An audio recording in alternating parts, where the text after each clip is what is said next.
Go Figure TV. Revolutionary salute. Revolutionary salute. Like, share, subscribe. Welcome to the House of Revolution. You know I'm your humble host, the Yao Mean of Revolution. And Zelensky has submitted, he has kneeled before the throne of Trump. He gave away all their resources. Before we get into that, be sure to wipe your feet. That means hit the like button. Like, share, subscribe, support the platform, y'all. Well, it's peace now. Is peace now, or is this really the end of Ukraine and Trump's trying to get what he can get before it all collapses? Let's get into the contents. Luke. All right, let's talk about Mike Waltz, shall we? Let's talk about what the Trump administration is currently doing. And we saw that Mike Waltz, the national security advisor, was said to be leaving early this morning. We actually been hearing reports of this for a few weeks now. How is this all going to unfold? Is he out? Is he being fired because of the whole signal leak? Was that the issue that was going to be unfolding for him? That the signal issue was the reason he was going to be kicked out? Well, now we learn later this afternoon that, of course, he's not been fired. He's been reassigned. He's been pushed over to the United Nations. So now he will be over at the United Nations as a U.S. ambassador to the UN. Is that a worse job? Is that the worst job in Washington, D.C., given the fact that the United States and the Trump administration are openly hostile towards the United Nations? Let's bring in Colonel Douglas Macgregor now to talk about that and all of what's unfolding right now with this minerals deal in Ukraine to talk about that. So, Colonel, good to see you. Is being reassigned to the United Nations the same thing as being fired? Boy, that's an interesting one. Before we delve into that, Natalie, I'm glad to see you're back and hopefully recovered. Yes, and your on the mend. Too, Thank you so much. Yeah, it was a rough one. It's been a rough spring season. We missed you. Thank you. Yeah, it was. Well, she was look, in bed for like a week. Like, a good one, and I don't think any of us can say with absolute certainty, but I suspect that something had to be done to move Waltz out simply because of the signal chat. But at the same time, President Trump, and I've said this to a lot of people, this is not a mean-spirited person.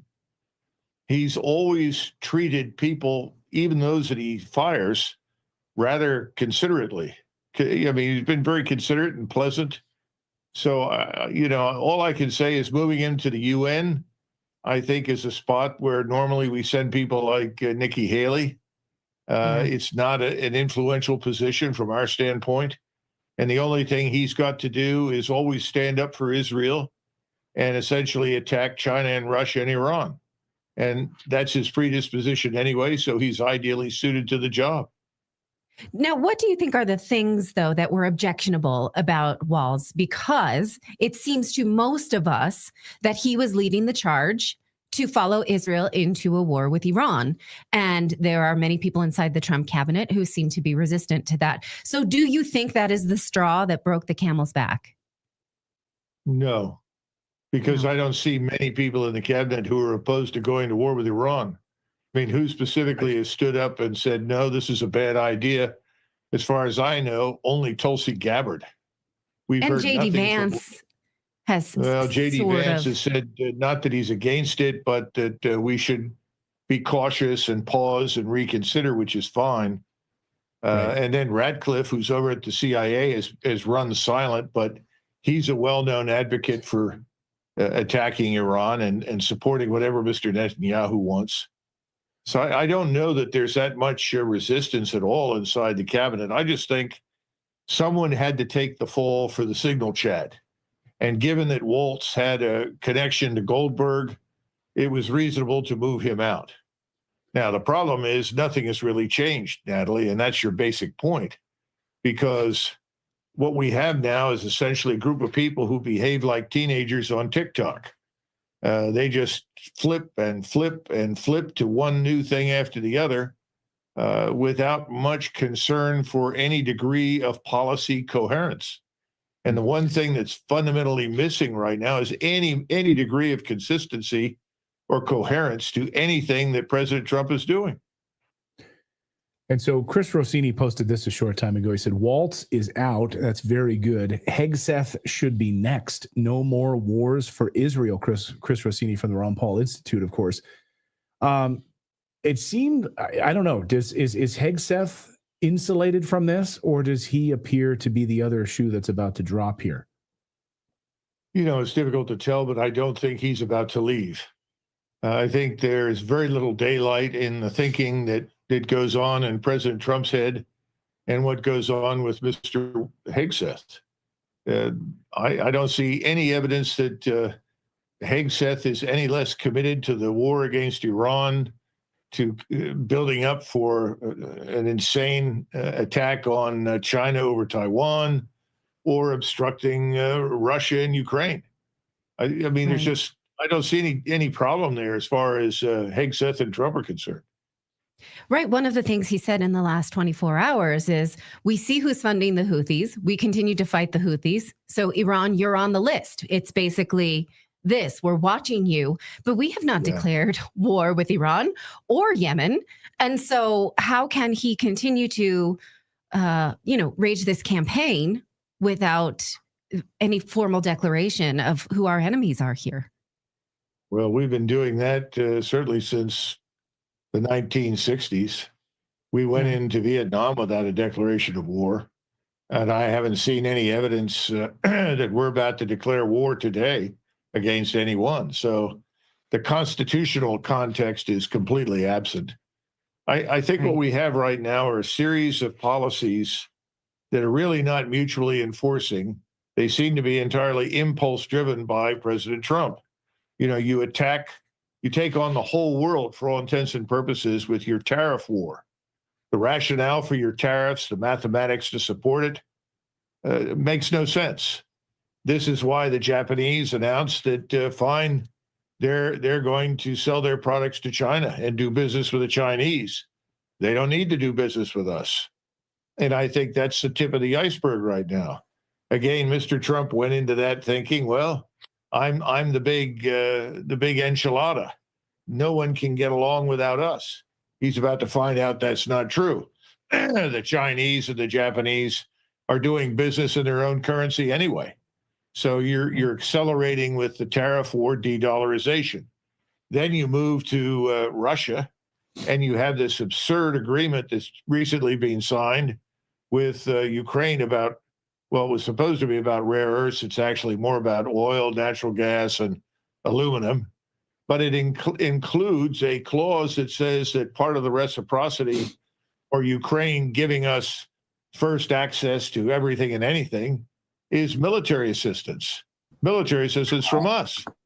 Now, you've been dealing with the Russians for the last few weeks, and ostensibly, we seem to sign on for neutrality for Ukraine. Well, if we're going to treat Ukraine in the future as a neutral state, it can't receive any military aid from us, nor would we want it to, because it is our intervention in Ukraine, our buildup of Ukrainian forces, that's led to this terrible and pointless war. We essentially used Ukraine as a facade and a battering ram for our war with Russia. So then you move back to the Middle East, and you have these talks with Iran that ostensibly were supposed to come to some sort of arrangement that would avoid a war. And we have the Secretary of Defense threatening war against the Houthis and ostensibly Iran by extension.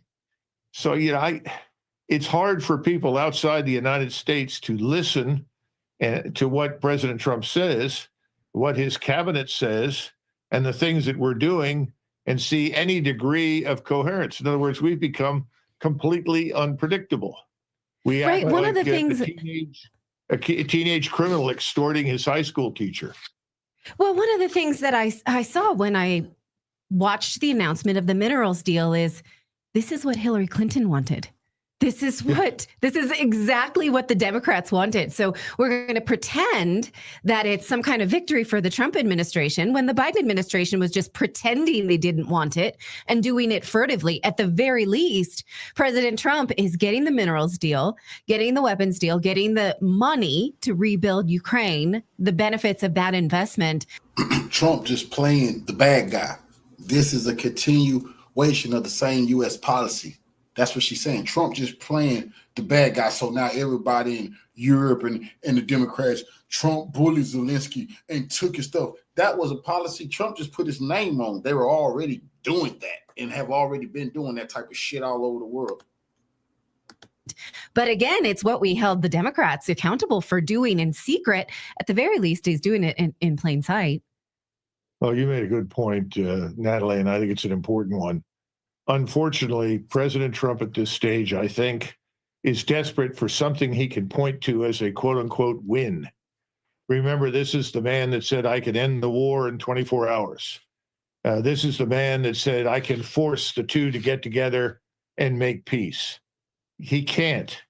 And that was never true from the beginning. But there was no attempt to seriously study the issues at stake. And in the meantime, Natalie, you also have this man Kellogg on the sidelines, continuing to blurt out things about Ukraine, our interests there, and Ukraine's interests, and so forth, that make no sense within the broader framework of normalization of relations with Russia. So I don't know that this agreement should be taken all that seriously. It has to be approved by the Rada. There are a number of things that can happen before that goes through. So I don't know how real it all is. So much of this seems to be marketing by the marketing genius, Donald Trump, don't you think? Yeah, well, there's no one smarter with marketing than Donald Trump, and knows how to use the airwaves and knows how to use television in this way. This signing of this minerals deal was put forth by the White House as like a big, as a big victory. But I want to get your take on the Russian side of this. So we had Medvedev, who came out today and said Trump has broken the Zelensky regime with this minerals deal. They will have to pay for the U.S. aid with minerals resources, basically saying it's broken the back of Ukraine. Kind of, I think in many ways, praising Trump for this. But a lot of the move towards peace, the peace signals from Russia, there's a laundry list of things that Putin and Russia have said they want in order for there to be a peace agreement. And I don't know that we're even anywhere near half of them. Where do you see the Russian side of this? I mean, they hold all the cards. People, the United States doesn't hold the cards here, right? I mean, Russia holds all the cards in this situation. No, listen, you're 100% right. I think President Trump knows that, but he's never going to say so publicly. And I also think that this agreement is very open to question. I don't see this as hard and fast and sitting in concrete. And what Medvedev was saying was not so much a compliment. He was pointing out that the Ukrainian regime was essentially committing itself to a life of servitude to Donald Trump and the United States, which doesn't make a lot of sense. The other thing is we don't need to go there for rare earths. Rare earths are in many places, obviously in Canada, close by. We have rare earths. We just don't have a refinery, which we also need to build. But the bottom line is I'm just not attaching a great deal of significance to this. And I also think at some point privately, there'll be an argument made to the Russians. Well, we're not serious about that military aid and assistance. We're just talking about perhaps some equipment or whatever. The problem is that the Russians are very professional people. They're going to look at all of the details. That's what Medvedev has begun doing. I'm certain that Foreign Minister Lavrov will have something to say about it. But the bottom line is the very specific tenets of any future agreement that ends this war, as you point out, are not being met. So quite frankly, the whole thing is irrelevant. Colonel Douglas McGregor, great to see you as always. I guess, just give me your assessment here. Who's going to fill the role of Mike Waltz? I mean, we have Marco Rubio stepping in interim. The choice to replace him could be even worse than Mike Waltz. Like we're sort of celebrating, neocon got pushed out over at the United Nations. Could be worse in a few days. Conceivably, but we'll see. The last Secretary of State to double as the NSA at the same time was Henry Kissinger, and that was not permanently, but that was for a certain period of time. And admittedly, Kissinger, whatever you think of him, had the brains and the depth and the breadth of experience to do that. I have no idea who will be selected But whoever it is, I doubt seriously it will be anyone that Mr. Netanyahu doesn't want. Right. It does feel like That's right. It feels like Trump's trusted circle continues to get smaller and smaller. And those of us who are watching the administration and hoping for real peace plans in Gaza, in Ukraine, are just scratching our head like, when's this going to happen? Who's really on the side here? It feels like you can trust nobody. Well, the sad part is that without some sort of normalization with Russia, we cannot expect much help or assistance from them elsewhere. And Russia has influence in Asia. Russia has influence in the Middle East and Africa. It would be good to normalize relations with them. That's much more important, to be blunt, than anything happening in Ukraine right now. I think that the intelligent move from the very beginning for President Trump was to say, this is not my war. I didn't start it. I don't want it. And I'm ending all support for it. And I'm happy to host a peace negotiation when the various parties are interested. But we are out of this, and I'm withdrawing all U.S. military and civilian personnel from Ukraine. Had he done that, I think he would have instantly had goodwill from Moscow, which he needs, as well as from Beijing, because Beijing views the situation in Ukraine very, very much the same way as President Putin does. And that would be helpful to us in dealing with Iran. But there doesn't seem to be any coherent strategic framework where we understand that what we do in one region makes a difference to what happens in the other region. And if the goal is stability, prosperity, and peace, which I think is what it ought to be, we should have done something like that. But that's not what we're doing. We're actually ensuring that the war in Ukraine continues. Right. That's incredibly true. Yeah. Privateer Productions in our chat says redacted equals MSNBC now. Oh, because we're calling out the hypocrisy of these positions. We're MSNBC now. I love that. That's hilarious. Oh, yeah. Okay. I'd love to see you. Okay, write me a dissertation and draw that parallel. I would love to know what we did to be MSNBC. Okay. We are not sycophants around here, so we will praise President Trump when he does things that are good, and we will be critical when things like this happen. Yeah. So, later in the show, we're going to talk about why President Trump has provoked this fight with China. And over the COVID pandemic, it seems like, we're not catching a lot of flies with honey, and I'm not exactly sure why we're doing it. So you're right. It's not really an isolationist type philosophy that we're enacting here. It's a provocation. I really think, Natalie, that President Trump believes that bullying tactics work. I think he believes in his heart of hearts, and this may be because of his business experience in New York City. I mean, the real estate game in that place is pretty nasty. There's no question about it. But I think he believes that bullying others will deliver what he wants or what he thinks America wants. And I just don't see any evidence that inside the international system now, he's going to get very far that way. The world has changed. Somebody said, we live in a multipolar world. No, we don't. We live in a world that existed before the Second World War.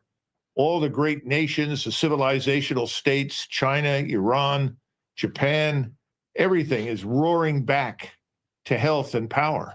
We need to see ourselves as one of the neighbors, but not necessarily as the greatest superpower. We aren't. And that's the biggest single problem. I still think President Trump is surrounded by people who are telling him, boss,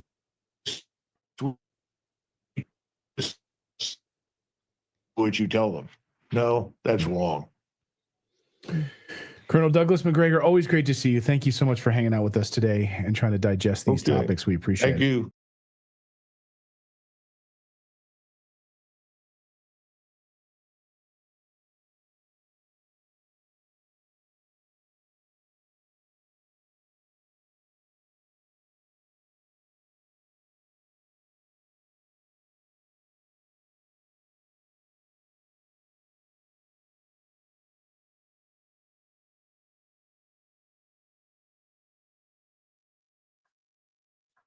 Well, lucky that I get to hang out with some of my best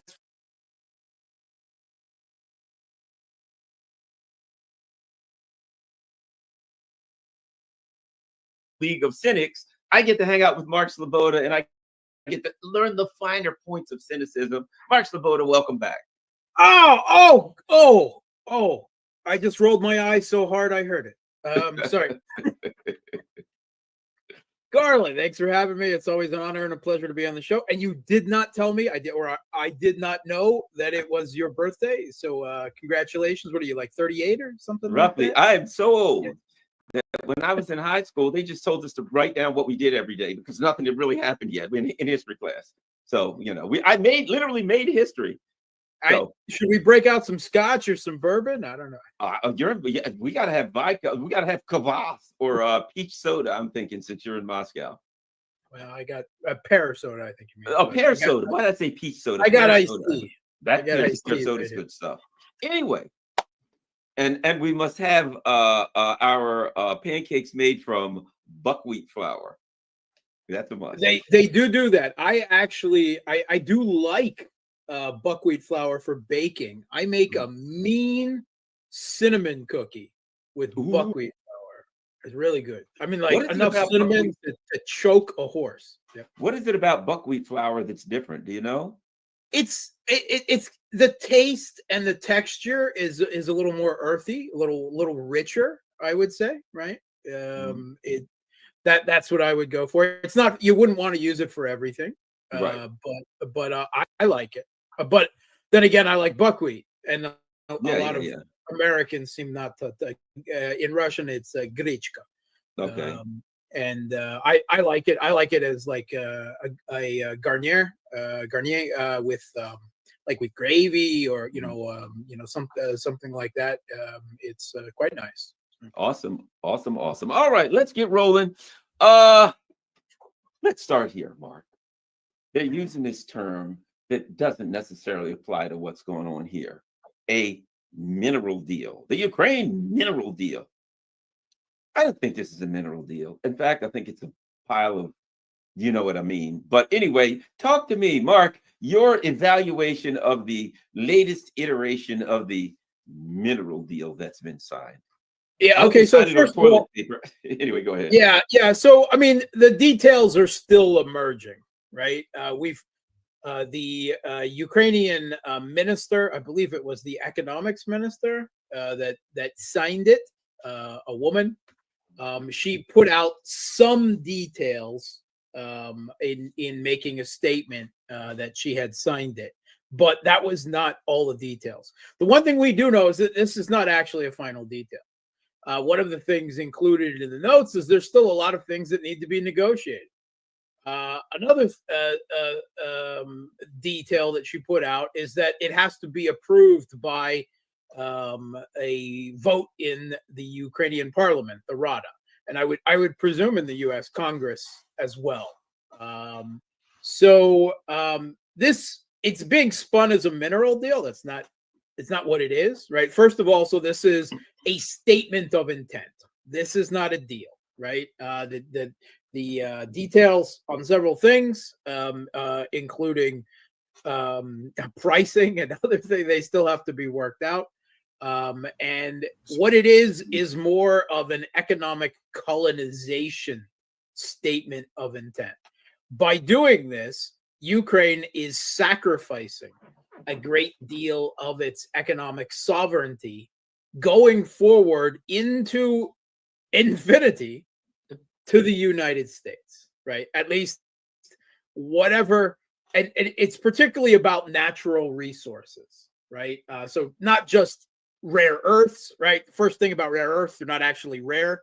They are earth. It involves trawling through mass strip mining of earth and then refining it, processing it, and creating huge amounts of waste. It's a terribly destructive process.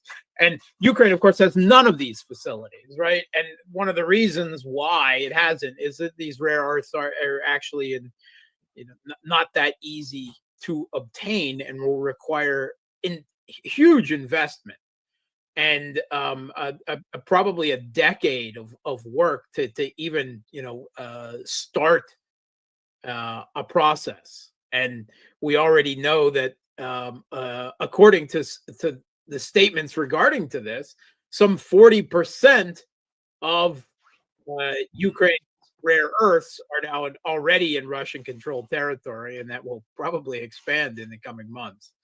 But it's not just about rare earths, right? It's about all natural resources, and the idea is that all the proceeds from any resources, natural resources, and previous versions of this also included weird things like port activity and infrastructure. We don't know if that's included in this as well yet. So the previous versions, at least, was basically all economic activity in Ukraine goes in, the profits of it goes into a jointly ruled investment fund, which then decides how much of it will be spent on Ukraine reconstruction and how much of it basically the U.S. is going to siphon off. Right? All of it. That's the detail. So the first thing I would say is that this is, again, we don't know the details. Does it include the ports and infrastructure and all these other things or not yet? But regardless, it is a huge surrender of Ukraine's economic and political sovereignty to the United States. I would also venture to say that this presumably gives the U.S. a stake in keeping the Zelensky regime alive and maintaining territory in Ukraine, because then, if not, then the U.S. doesn't get to exercise this. So at least that's the idea, and it seems to be being promoted by both the Kiev regime and the United States. How real that is, well, we'll find out in due time. But there are no explicit security guarantees, right? That is one thing. There's nothing that says that U.S. has to provide military or other support or any kind of guarantees because of this deal. But the idea is that implicitly, once there's U.S. companies on the ground, that no one will dare attack them or some ridiculous nonsense like that, because the United States. I guess that's part of the idea. Although it's quite clear that no U.S. company is going to be investing on the ground until there's no more risk of conflict anyway. So it all seems to be, to me, in hiatus. But regardless, it does give the U.S. a stake in Ukraine's future, as long as this regime, whether it's Zelensky or as long as the putsch regime that seized power in 2014 continues. That seems to be the intent of it, more from both sides, because obviously the U.S. is not going to profit from this anytime in the near future, right? A decade or more, and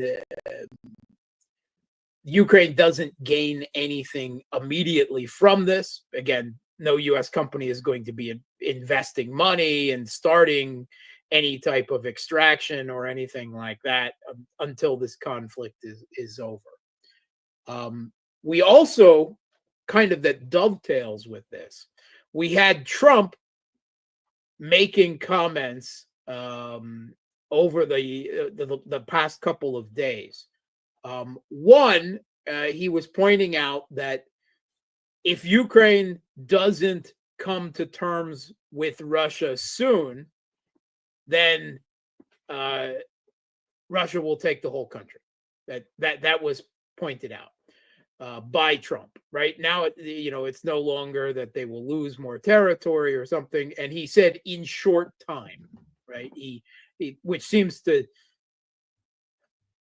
I flip-flop on this, whether Trump has a realistic assessment of what's going on the ground, but that would, what he's offered Russia in terms of a deal seems to say no. But statements like this seems to indicate that maybe he does have a better idea of what the real state on the battlefield is. But he also pointed out something that I've mentioned several, fairly commonly in the past couple of months, is that he's trying to save Ukraine. That's what he's doing here. And I would say far more specifically than that, he's trying to save the West-backed Kiev Putsch regime that seized power in 2014. That is what his entire intent is trying to do. And he's evidently not walking away, right? We've had all kinds of threats. Oh, if progress isn't made in another few days, then Trump is going to walk away.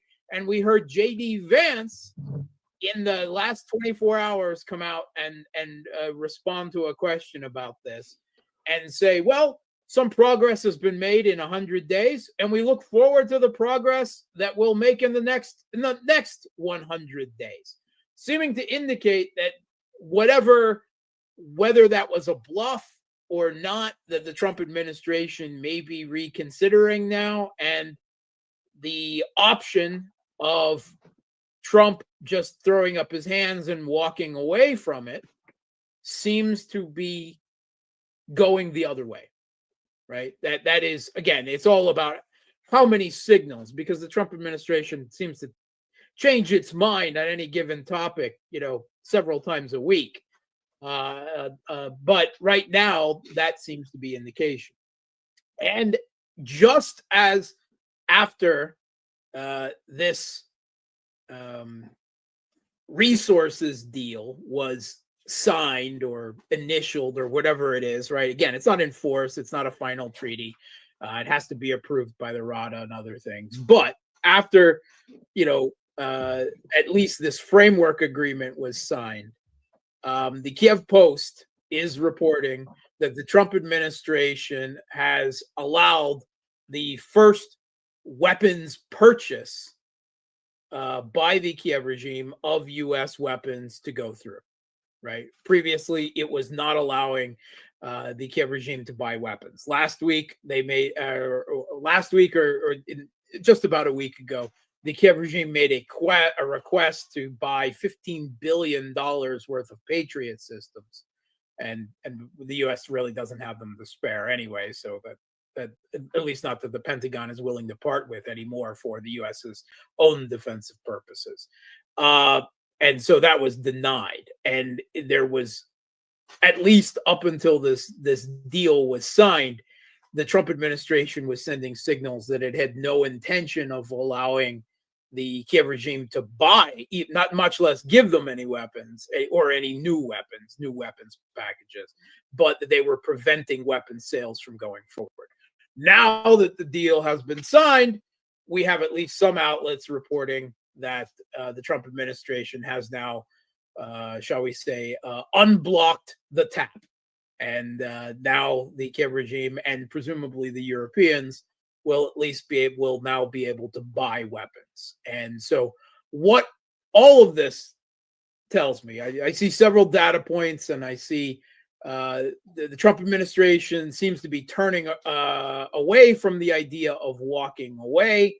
This economic colonization deal, sacrificing Ukraine's sovereignty to the United States economically, is going forward. A first signal of weapons sales being reopened. What I see is that the Trump administration is preparing to return to Biden's policy of weapons sales and most likely sanctions for Russia.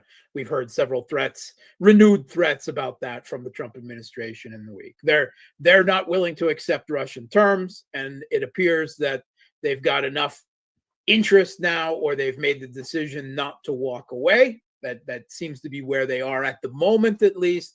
And so where does that leave them? If Russia doesn't agree, well, then they've got to turn up the pressure. If you want to, you've got to escalate to de-escalate. Strength, peace through strength. All of this seems, at least in the past 24 hours, to be where the Trump administration is turning. So that doesn't bode well for any type of quick end to the conflict. Yeah, that's the old, and you could have saw that coming based on, a lot of stuff that Trump says. The other thing is this: Ukraine's going to buy weapons. They live off of our money. They don't have an economy. We pay for the street sweepers. We pay for schools. We pay for everything there. The idea, it's like, you ever see the old Three Stooges bit with the $10 bill where one of them's like, I owe you $10, and he hands it to the next guy, and the guy goes, what about the $10 you owes me? And he hands it, what about the, and they keep going around, and after a while, they're all like, well, I owe you 20. Okay, then here's the 10 back, and it goes around, and finally Mo puts it in his pocket, and they all go, okay, where everybody's even, right? That's all it is. We're giving them money, and we're going to say, yes, here's $20 billion. By the way, we will sell you weapons. Here's $15 billion back. Look at that. We just made $15 billion. It's a joke. And people who are paying attention to it understand what's what. And here's the bottom line. I don't think Putin and Lavrov are not stupid. They know what's going on here. They know what they need here. They know who's up to no good and what's happening. And I think, in my opinion, they're like, okay, this is a play. We're in this play. Because what our alternatives? We're not leaving. We're not walking away. And I think they're rolling along with the play as long as it benefits them. And Mark, as you have been saying for years now, everything here will be decided on the battlefield. At some point, they'll say, well, the real government of Ukraine is now in Warsaw. Once they leave Lvov, then they'll go over to Lvov, and they'll have like an office or something like that there. Then they'll have a Ukrainian sign, and that'll be the true, you know what I mean, in exile and blah, blah. I think we all can kind of see that Mark Slobodka was right the whole time. I'm just trying to say that for those who haven't been listening to Mark for the last couple of years. I have.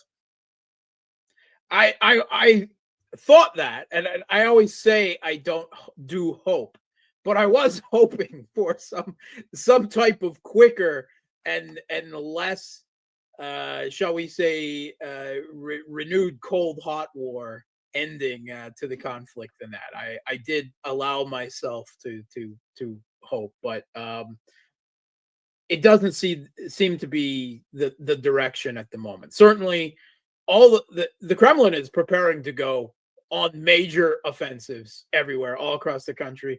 They're still kicking up. Putin made speeches during the week again to the industrialists. They're kicking up the military-industrial complex even further. Right? There was a report out from the Wall Street Journal in the past 24 hours as well, kind of grudgingly and grimly noting how the Russian military industrial complex is just going full bore and is expected to kick up in a production even further by a number, I think I saw as high as 20% in some categories throughout the rest of the year. So to go even higher. They haven't reached a peak yet, right? They're still increasing production of artillery shells, of tanks. And one of the things they noted is that they're producing now far more weapons than they're using in the special military operation at the moment. And that a lot of these weapons, particularly the newer, more expensive ones, like the T-90 tank, of which the Russian military-industrial complex is now producing more than 300 of just this one type of new advanced tank a year, the T-90Ms, that they are not going to the special military operation. They're going to large reserve forces in the rear. And all of this is is alarm bells going off to me that the Russian government, that the Kremlin is still preparing that this conflict ends with a direct conflict with NATO. Well, here's the thing, Mark. Here's the thing. That's the contingency plan. I was about to say, whether or not it does, you must be prepared for it. That's the thing about it. It's exactly. You can say, I don't think it will, blah, blah, blah. But you must be prepared for it just in case it does. And I think that's the wise thing for them to do in light of the lunatics that they're dealing with. Look at, here's what I keep saying too. the idea that people still think that there could be some kind of a deal with Zelensky running around talking about attacking the May Day parade when people from all over the world are demanding taking credit for assassinating Russian generals, right, with bombings, and at the same time, we had a head of one of the committees of the Rada, one of the security committees in the Rada, the Ukrainian parliament, not only taking credit for that as well, but saying that even after the conflict ends, that the assassination of Russian military and political officials must continue. You can't let that regime continue. There's no way. There's no deal that you can cut with it. It has to be removed. And as you pointed out, right, the May 9th, the 80th anniversary of the Soviet Union and the allies that helped victory over Nazi Germany, to be attended by the Chinese president, the Brazilian president. Evidently, Modi's not going now because of the India-Pakistan fracas kicking off. But the South Africa, numerous world leaders, some more than 20 heads of state are going to be in Moscow for the Victory Day parade that day, including the president of Serbia, Robert Fico, the prime minister of Slovakia, despite threats from EU officials against both of them, right? They're attending. And Zelensky is openly talking, right? Doing the implication that they're afraid that there could be an attack on the parade, and saying they should be afraid, right? I mean, how else are you supposed to interpret that? So yeah, you're right. No deal can be cut with this regime. Nothing, everyone is going through the motions. Everyone, it's got this tinny note of insincerity. I mean, whether we're talking about the Russians, the Europeans, the Kiev regime, maybe the U.S. is the only one who wants peace, at least on their terms right now, right? That's the diktat that they're trying to present. But once again, all of this peace deal, we've had two framework deals, one put out by the Trump administration, one put out by the Kiev regime and Europe this week, and all they're still doing is talking to each other, right? And trying to present terms to Russia. And meanwhile, Lavrov has been saying, well, we consider all of this good preliminary work to the beginning of negotiations. As far as Russia's concerned, negotiations haven't even started yet. And we've had time and time again, Putin has made it clear, Russia isn't backing down an inch. They're not prepared to offer any concessions at all. In fact, I would argue that some of the things that have been said, Lavrov talking that any final settlement must include the removal of all Western sanctions against Russia, right? Something that is, let's be honest, political fantasy. It took more than 2 decades after the end of the Soviet Union to get rid of Jackson Vanik, right? When things have to go through the Senate and political bodies in Europe as well, the U.S. Senate and so forth. So Russia appears to be stepping down, further on terms that say that there is going to be no diplomatic settlement. There's not even a chance. They're not in the same reality of terms that are being presented. And we had 2 important Russian officials this week, including Patrushev, the former head of the intelligence directorate, the National Security Council, who still maintains a position on the Security Council. He's very close to Putin, and he's one of the real Siloviki, the real intelligence power players behind the Russian government. And he and one other official, once again, they started openly talking about Odessa. They started talking about Odessa this week. And there's 2 ways to interpret that the Kremlin is really starting to think right, about Odessa, something that would be very hard to take militarily without going through Kiev first, right? An amphibious assault or contested crossings, Kherson, Nikolaev, right? That's very difficult. Even the Soviet Union went up through Kiev and down to take Odessa. So Odessa would probably be more likely something in terms of an unconditional surrender of an occupation of Kiev or something like that. But it's being mentioned. So either they're really serious about it, or they're setting even greater maximalist goals that then they can walk back from in negotiations and say, that's our concession, that we're not demanding Odessa too. Preferably, I would prefer that Odessa ends up in Russian hands, right? And, the family there and so forth. It's a Russian city.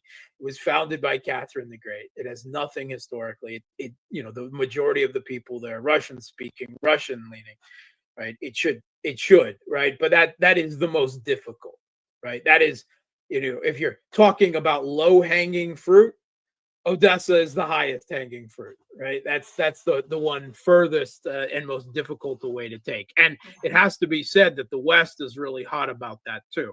Whenever Odessa comes up, that's where Macron wants to put French troops.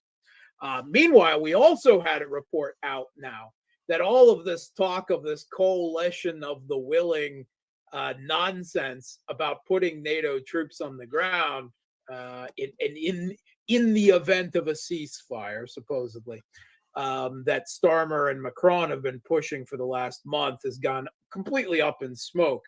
And there was a report out in the British media now that the entire EU would struggle to put just 25,000 non-combat, non-intensive combat prepared troops on the ground in Ukraine, just to put them down on the ground. They would struggle to get the men, the logistics, and everything in place, even hiding in the rear in West Ukraine for training purposes or something, that the EU would struggle.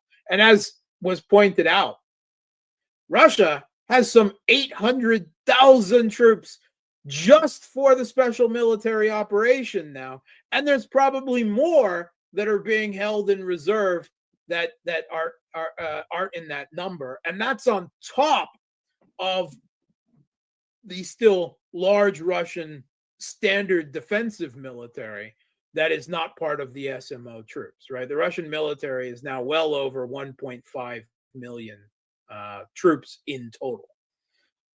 So with some 600 to 800 of that devoted to the special military operations specifically. So. What is 25,000 that they can't even get together? They can't even get together. Not battle hardened, not trained, without air cover, without air defense, without anything. That's a joke. I mean, at best, that is a human tripwire. That's all it is. Anyway, the whole coalition of the willing is now looking pretty unwilling. Yeah. So it's not going anywhere. Yeah, so as we said about Odessa, so what? At some point, if the Russians say, all right, we're taking Odessa, and the and NATO says, well, that's a red line. You're like, already? Well, I guess you'll be sending troops, huh? Oh, wait a minute, you don't have any, do you? You know what I mean? Their red lines have been painted over. They got no red lines anymore. Because let's be honest, anytime you tell someone, if you're negotiating with someone, you have to say, if you've got a red line, you have to be able to say, or else. Either do this or I'm going to act in some way to stop you. If you don't, even the kid on the playground, you better do this. And what's the kid going to say? Oh, yeah, you're going to make me? If you can't make Russia, the kid ain't going to do it. So Putin put out a few weeks ago that if some type of real process in negotiations on Russian terms isn't reached in the near future, then Russia wouldn't be just 4 regions. And this is something that was echoed by Alexei Arestovich, who, by the way, was just sanctioned by Zelensky. Anyway, talking that, well, if you don't cut a deal soon, it will be 8 regions. Russia is now already establishing a bridgehead on the other side of the Kursk border in Sumy region. Russia continues to advance in both the north and south of Kharkov region, where the Kiev regime's defenses are, I wouldn't say collapsing, but they're definitely crumbling in multiple places. And Russian forces are all of 3 hamlets away from Dnipropetrovsk region, west of Pokrovsk, right? So that's already 3 more regions that Russia looks to move into, or is already in, or will be moving into in a major way in the next few weeks, right? When Putin was saying that if a deal isn't reached in the near future, what I hear there is a deal isn't reached on our terms before we launch our late spring, early summer offensives. Then it's too late, right? And that's where I think we're on the cusp of that right now. Russia is prepared to go big. Everything looks that they will fold up the Donbass this year, but they will also be moving into Dnipropetrovsk, to Kharkov in a major way, and also in a significant way into Sumy and perhaps into Chernigov, which opens the door right to Kiev itself once again. So I think that the Russian military is at the point where they consider that the Kiev regime is in real danger of collapse at some point this year. In fact, the manpower issue has gotten so bad that what we've heard over the last week is that the Kiev regime is about to announce a new mobilization, a new conscription of some 115,000 of the conscriptors themselves, the TCC, the ones who have been press ganging people off the streets. They're now going to be sent themselves to the front, which is some kind of desperation. Because, well, then who's left to conscript anyone more? That seems to be a last ditch gamble, right? And supposedly it's punishment for them being unable to press gang enough people to the front to satisfy demands. So, I mean, we'll see if this really happens, but that's what they're talking about right now in Kiev. And I have to say that, man, those people really deserve it. Yeah. They were forcibly abducting, beating, sending them off to their deaths, some of them dying within hours of being sent to the front. That is like instant karma. That is just like. Well, let me ask you this. Speaking of the front, something I've been talking about, and I think it's a very, very interesting development, and that is the Russians saying the North Koreans are here. The North Koreans are fighting to defend and blah, blah, blah, not just as a, okay, they're here. It is, I think, more than anything else, a geopolitical chess move, which has dramatic implications throughout Asia in a lot of ways. I have connected it, maybe I'm wrong, or possibly to the last couple of weeks when the Russian government said, hey, we're afraid that this economic war in China could turn into a hot war. So I think a lot of this as a chess move, not just, hey, these our buds were here fighting with us on your thoughts of it from from all manners, all perspectives, all perches, shall we say. Okay, so I'm glad you brought this up. First of all, mea culpa, mea culpa, mea culpa. I was wrong, right? And to be fair, I think everyone in the alt media, if you will, was on the same page. We did not believe the Western stories about North Korean troops fighting alongside Russian troops in Kursk. I did believe them. Yes, maybe learning drone operations behind the lines. Yes, providing artillery, multiple launch rocket systems. That, self-evident, right? But I saw no evidence that North Korean troops were fighting in the Kursk region of Russia. And I did see reports, I mean, even in BBC had quotes from Ukrainian Kiev regime troops in the area, saying it was really hard to find the North Koreans at night in the forests of Kursk, particularly when they weren't there. Having seen no evidence, and the Russian government, being completely mum on it, right? I, like a lot of other people, I just didn't believe it. I thought the interoperability problems were too great. It didn't make any sense. It didn't make political sense. Russia didn't have the manpower demands. Evidently, North Korea volunteered. It wasn't something that Putin asked for. They wanted it. They wanted it to gain combat experience. And now they've admitted it. And one of my checks was, all right, so I would understand if the Russian state media, if it was happening and the Russian state media was not talking about it. But I did not believe, with the number of independent Russian war bloggers, war journalists on the ground with the troops on the front line, several of which I know personally, right? I did not believe that they would be able to keep operational secrecy of something like this. And I was wrong. And they did. All right. And they got comments from some of them. Sorry, guys. They told us to keep quiet about it. By the way, here's a picture of us posing with North Korean troops. We can release it now. I'm like, you bastards. you lied. And anyway, so yes, egg on the face, right? I've been saying I see North Korean people, like it was some kind of fantasy. No, they were fighting. More account, they were a significant number of them, right? Probably several thousand. We don't have a final number yet. They were instrumental in several areas on the flanks of Suja. In the Kursk region, they contributed significantly. Videos of them training with Russian troops and a few combat photos have been released. And what's more, there has been the suggestion, it was implied, that North Korean troops could be used elsewhere in the special military operation. And it was not explicitly ruled out that they could be used on Ukrainian territory or on former Ukrainian territory.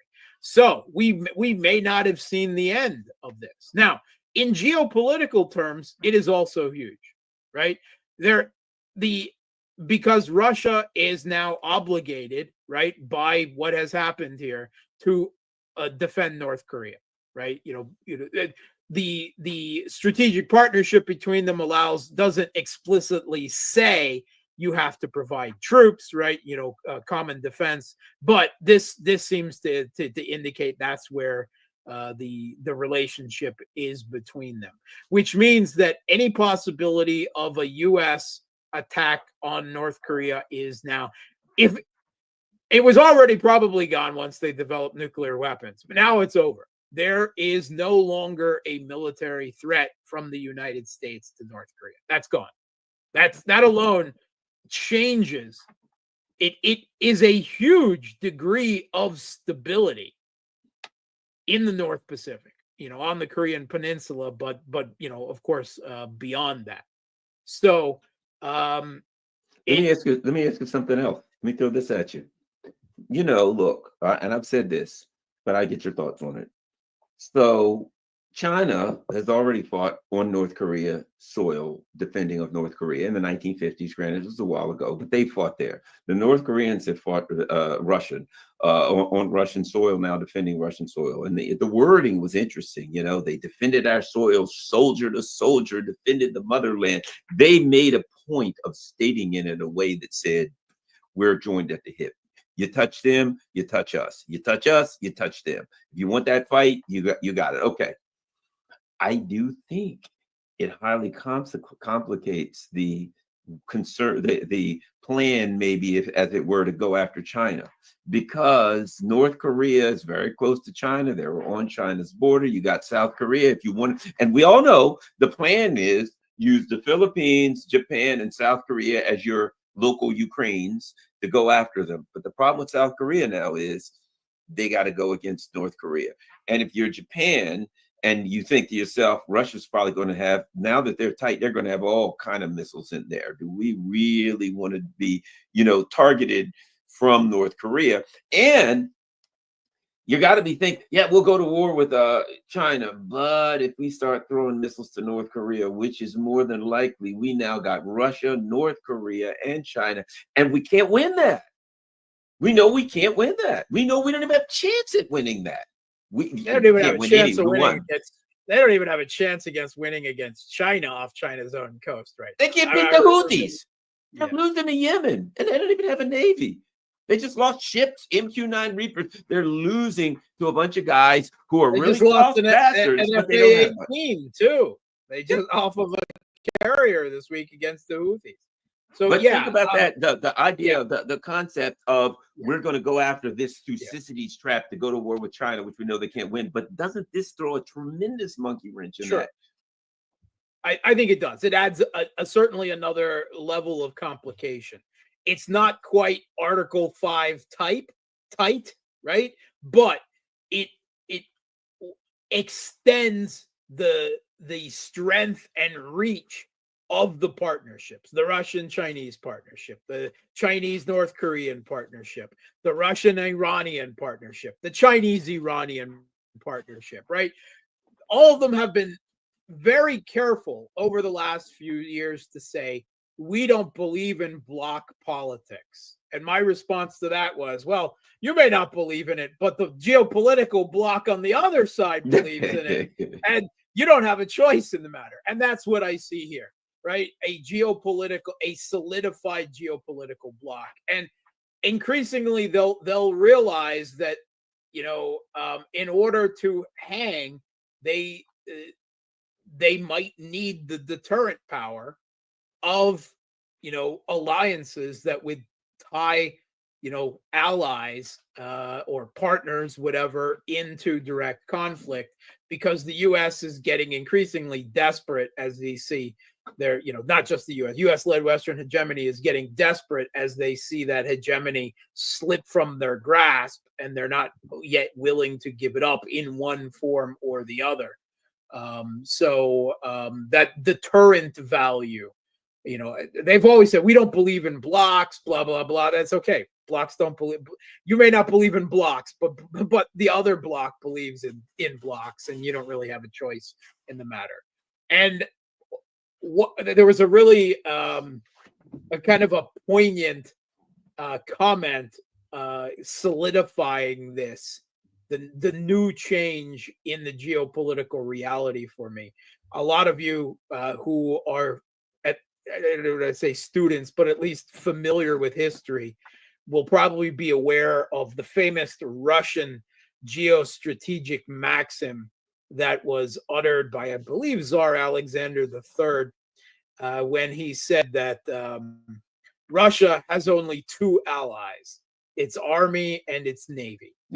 Well, we can now consider that updated to 2025 by President Putin, with Russia has only three allies: its army, its navy, and motherfucking North Korea. Yeah. The great thing about North Korea too, while I don't agree with that, I actually think their leader has played his hand, considering all things considered, pretty wisely. He's a crazy man.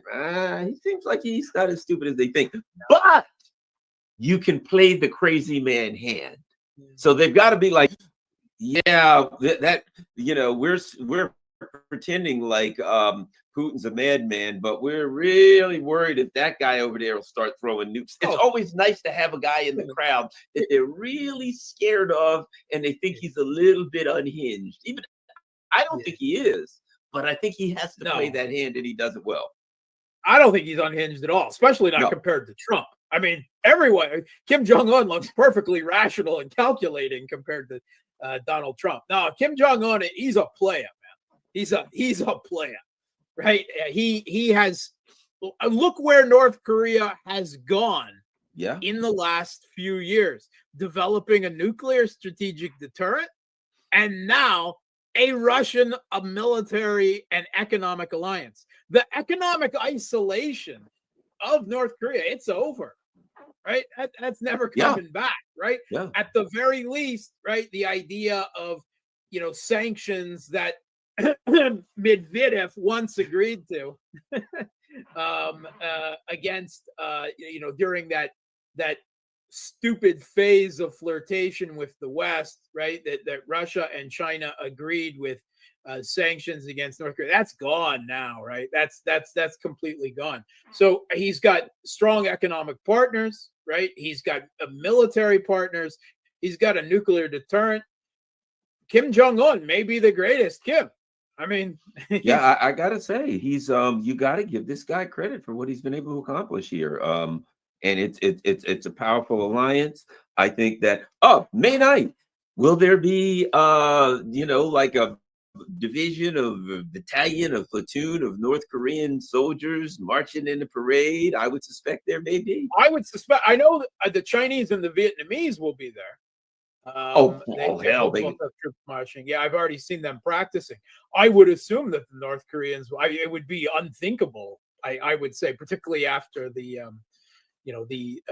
announcement in the last week, and they'll receive a lot of love now because, I mean, Russia has lots of partners, right? Yeah, China and India have stepped up economic trade with Russia. And Iran provided the Shaheds and other assistance and everything. But the North Koreans put blood on the line. And what's more, they volunteered. They jumped at the opportunity. They said, no, send us. We want let us at them. Let us at them sons of bitches. And, I mean, that makes, they have combat experience now of modern peer-peer drone, facilitated warfare that really only Russia and Ukraine have, their militaries have to any considerable degree now, right?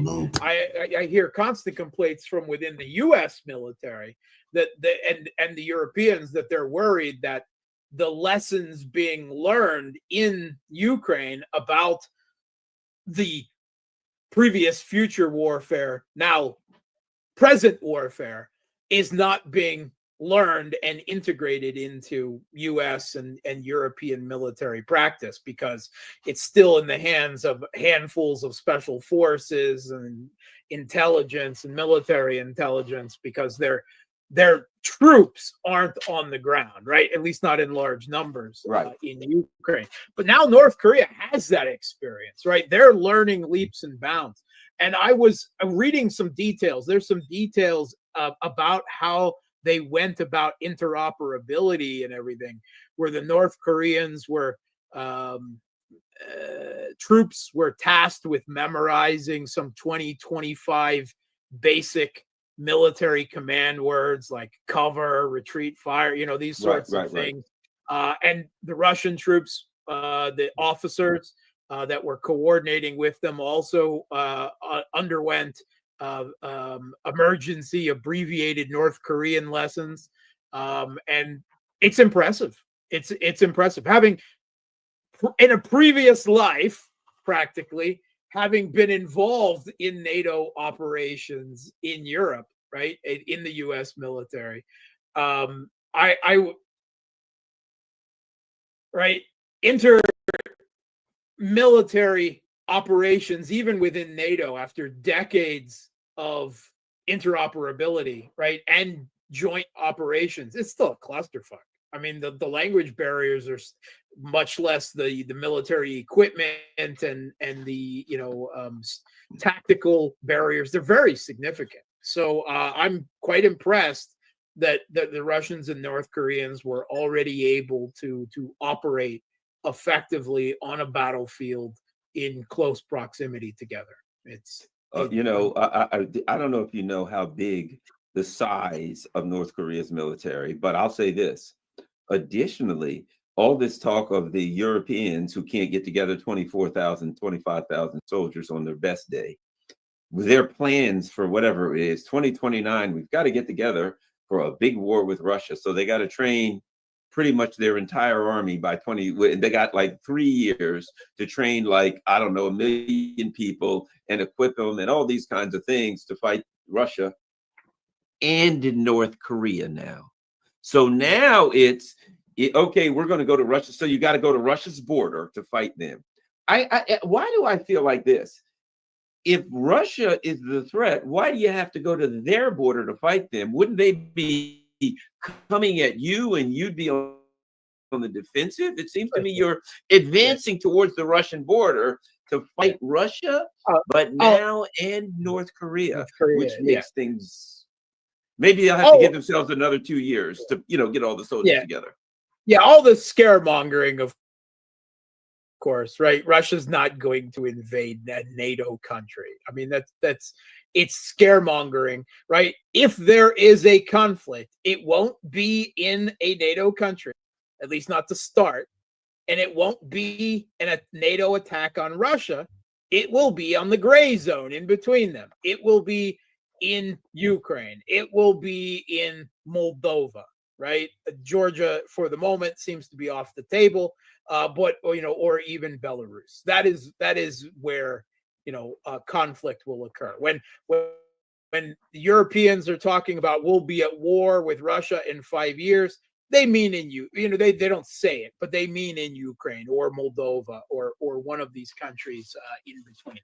That's where the fighting will start. Of course, if it starts there, it won't end there.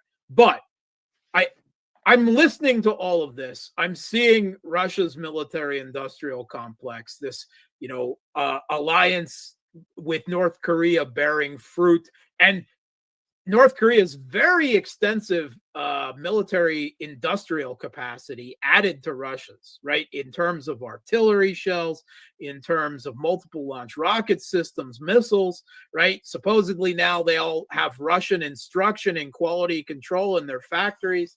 Right. Any European that is talking will be at war with Russia in 5 years.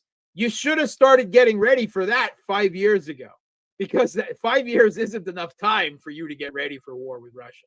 It is not. You're nowhere near that now. You can't even put 25,000 non-intensive combat troops on the ground in Ukraine. Get out of here. They've sent what little they had. They've already sent to Ukraine. It's been blown up. They're still sending more to get blown up.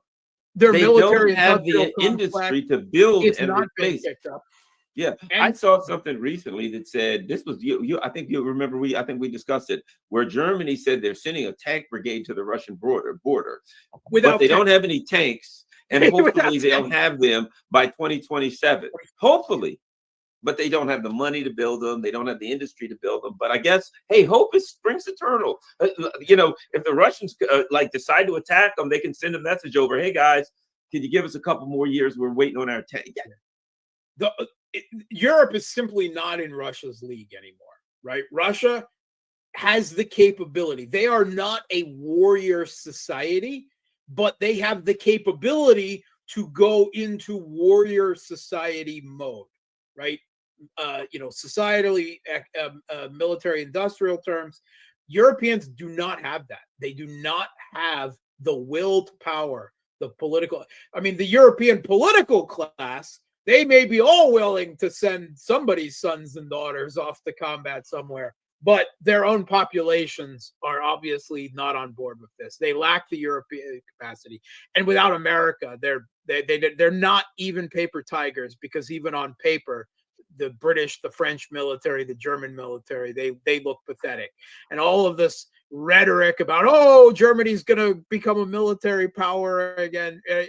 Well, let's talk when you actually make some substantial steps to start making that happen, because you're still way behind the gun. I don't see it at all. And it has to be said, the U.S. military is having problems, right? Even with increased spending by Trump, that is, in relative terms, the Pentagon is still having to downsize things. The size of the U.S. Army is going down. They've got too many force commitments. They want to get ready for a war with China. They get constant problems, with their Israel first foreign policy for the Middle East, with commitments that no one ever wants down there. They found themselves at war with the Houthis. At least the potential that no one seems to want, but a potential for a war with Iran. I'm sorry, no one but Netanyahu and Mike Waltz want, evidently. Well, and they're stuck in a 1945 mindset when it comes to military, because they used to all say, yeah, look at the Russians, they don't have any aircraft carriers, they've only got one and that's out of service, and ha ha ha, because the aircraft carrier actually was a symbol of power. It wasn't real power. And now it ain't even a symbol of a power. It's a symbol of a target. And everybody knows that if you fought a peer power, even Iran, you better get those aircraft carriers the hell out of there, because they're going to get flattened the first day. And there is nowhere to hide from Russian subs and from hypersonic missiles. So that it's really, America has symbolic power.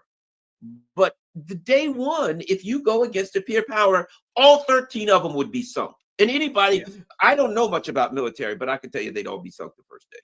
Yeah. So first of all, the aircraft carrier was more than a symbol. It was the core of U.S. power projection around the world for decades.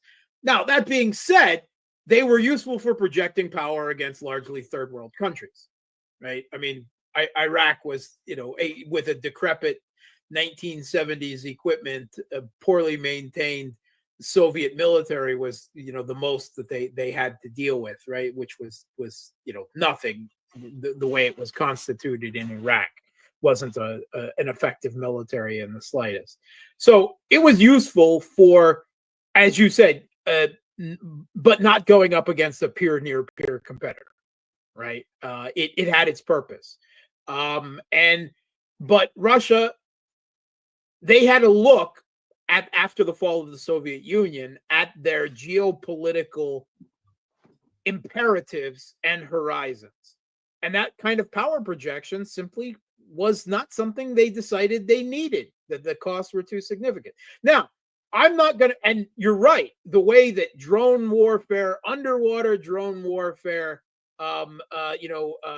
anti-ship missiles, all of this is developing, do make aircraft carriers a very substantial target. Now, I'm not going to go out in the line and say they don't serve a purpose for some countries in context.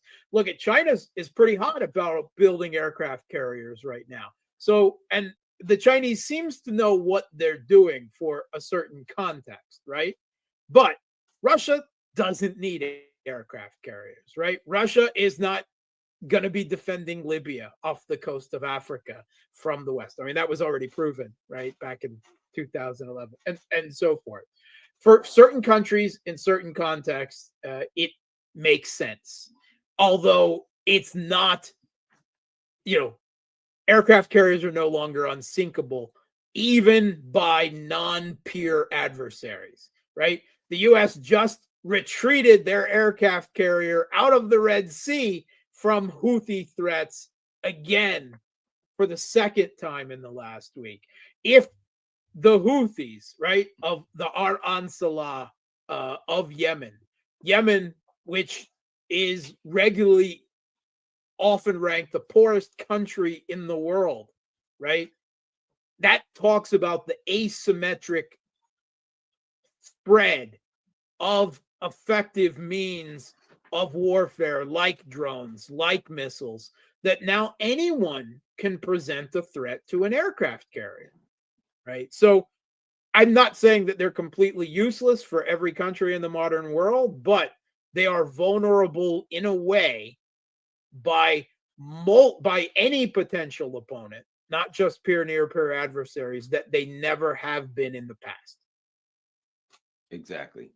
Yeah. And I put it like this: against a near-peer opponent, they are they're not useful tools. They're just extremely vulnerable. You start some of the missiles they got out there now, they are unable to defend themselves completely from them. They don't need a salvo. One of them, they couldn't stop it. So They just have to cross their fingers, basically not get involved in it. Because if they bring the aircraft, now it becomes where would even they're talking about China, but then the question is, where would they park the aircraft carriers? Because you can't get them close enough to China because they get sunk. But China has subs; they get sunk. We don't know they get sunk. And what is the question now? If they fought with fill in the blank, if they fought with Iran, whoever, what would they do when an aircraft carrier gets sunk? Almost as if they know it's an inevitability, right? So at any rate, Mark, we all got lots of stuff to do. So I know you got to run. Where can everybody find you online? On Elon Musk's, the oligarch's Twitter X.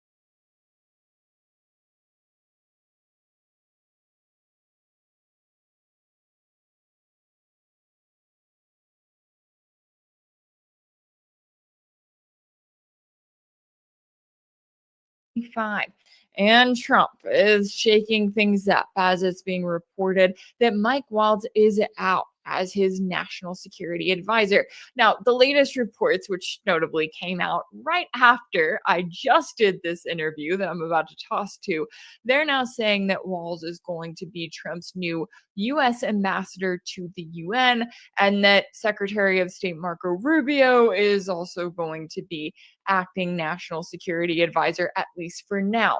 Previous reports from earlier today had said that Trump's Middle East envoy, Steve Witkoff, was the one that they were looking at as the possible new NSA. Now it's changed to reports saying that it's going to be Rubio. So we'll be keeping an eye on that. And we did get into it in this conversation, whether any of this matters, right? The changing titles, Trump, putting more weight on someone like Witkoff who wants to pursue more of a deal. Well, now you have him giving Rubio yet another job, despite the fact that Rubio has been one of the people at the forefront pushing for the U.S. to potentially put more pressure on Russia, which is the exact same thing that Mike Waltz was doing. What does it all mean in the grand scheme of things? And where does the war in Ukraine currently stand? And how does Russia see all of this? And how does it see the current talks that are ongoing? We got into all of that with a special guest earlier. So let's take a listen to that conversation now. Joining me now to discuss is Andrei Martyanov, a veteran author and Russian military expert. Andrei, thanks so much for taking the time to join me. My pleasure, always.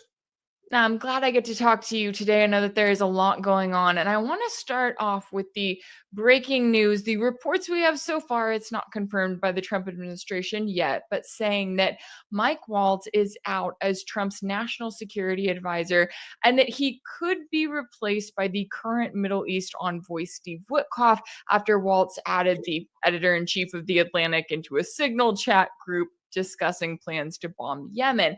Now, what I think is interesting about these reports is that we know that Mike Waltz is one of the guys in the camp of we need to put more sanctions on Russia, put the pressure on Russia, try to quote unquote force them to the negotiating table. Whereas Steve Witkoff is the guy who has spent hours meeting with Russian President Putin. He's saying, hey, let's try to pursue a deal. Let's try to work with Russia instead of doing more of what Biden just did.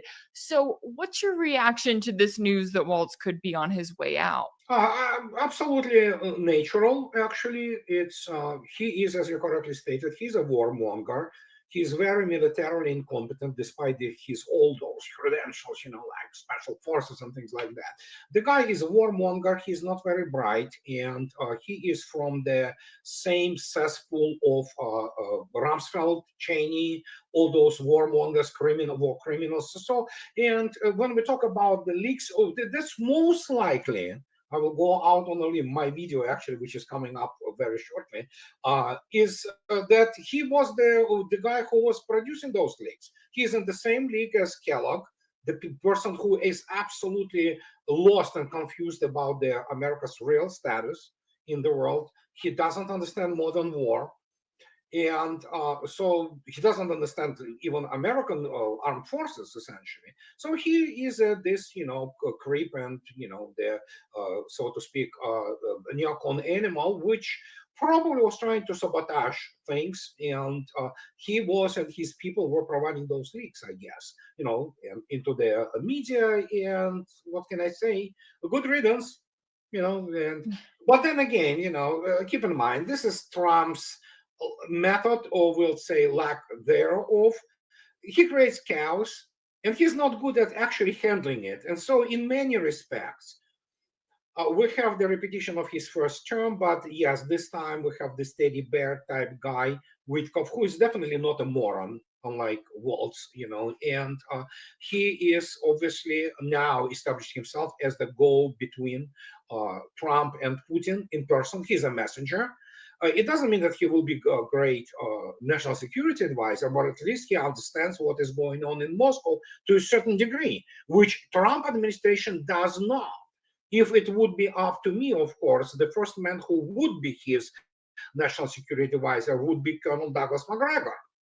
And he knows him personally, but of course, he was bypassed by Trump administration because it is still infested and infected with neocons. Yeah, it's frustrating to watch the Trump administration because, as you're noting there's so much potential in some cases, right? In some cases to either do the right thing or to at least try to handle things with Russia. As Witkoff, I will say, he seems like he's trying to handle them, trying to prevent World War III, being vocal about, hey, these are Russia's demands. Maybe we should listen to them a little bit. But at the same time, you also have reports that Trump just approved his first shipment of American military equipment to Ukraine since taking office for his second term, after Washington and Kiev signed a deal that is, I guess, meant to give the U.S. access to Ukraine's rare earth minerals, or as much as they can find of them, right? Well, this despite the fact that the Trump administration has admitted that there is no quote unquote defeating Russia on the battlefield. So how do you see this move? Trump keeps getting more and more involved in support for Kiev in this proxy war against Russia, even though he knows that there's not going to be any kind of victory here. Well, he is not very well read man. He's not very sophisticated culturally. Let's not mistake. I mean, he's not stupid, but he's probably street smart type guy from the New York shyster, primarily fraudulent real estate market. He has zero clue about military. He has zero clue about history. And he will ship whatever is left. And this is his war now. So, period. And Trump administration failed miserably. And what can I say?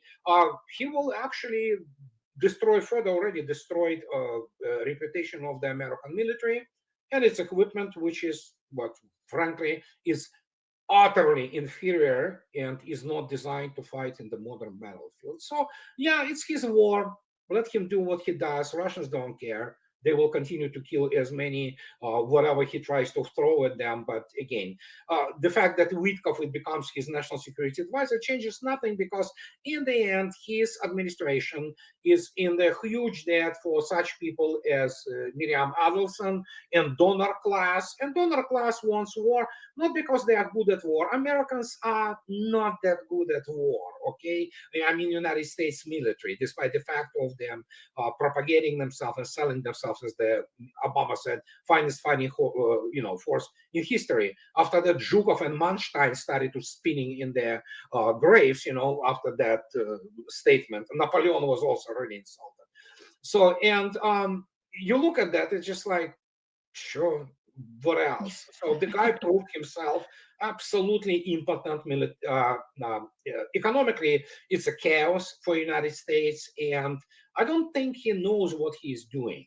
I mean, he's just providing this, the soap opera of the activity, if you wish. Not soap, so literally soap bubbles. He just creates those bubbles, and he believes in many things he says, because lack of cultural sophistication, lack of the understanding of the America's real status in the world. So special military operation continues, and Ukraine will be annihilated, and the Kiev regime will be gone. Well, Trump made the choice.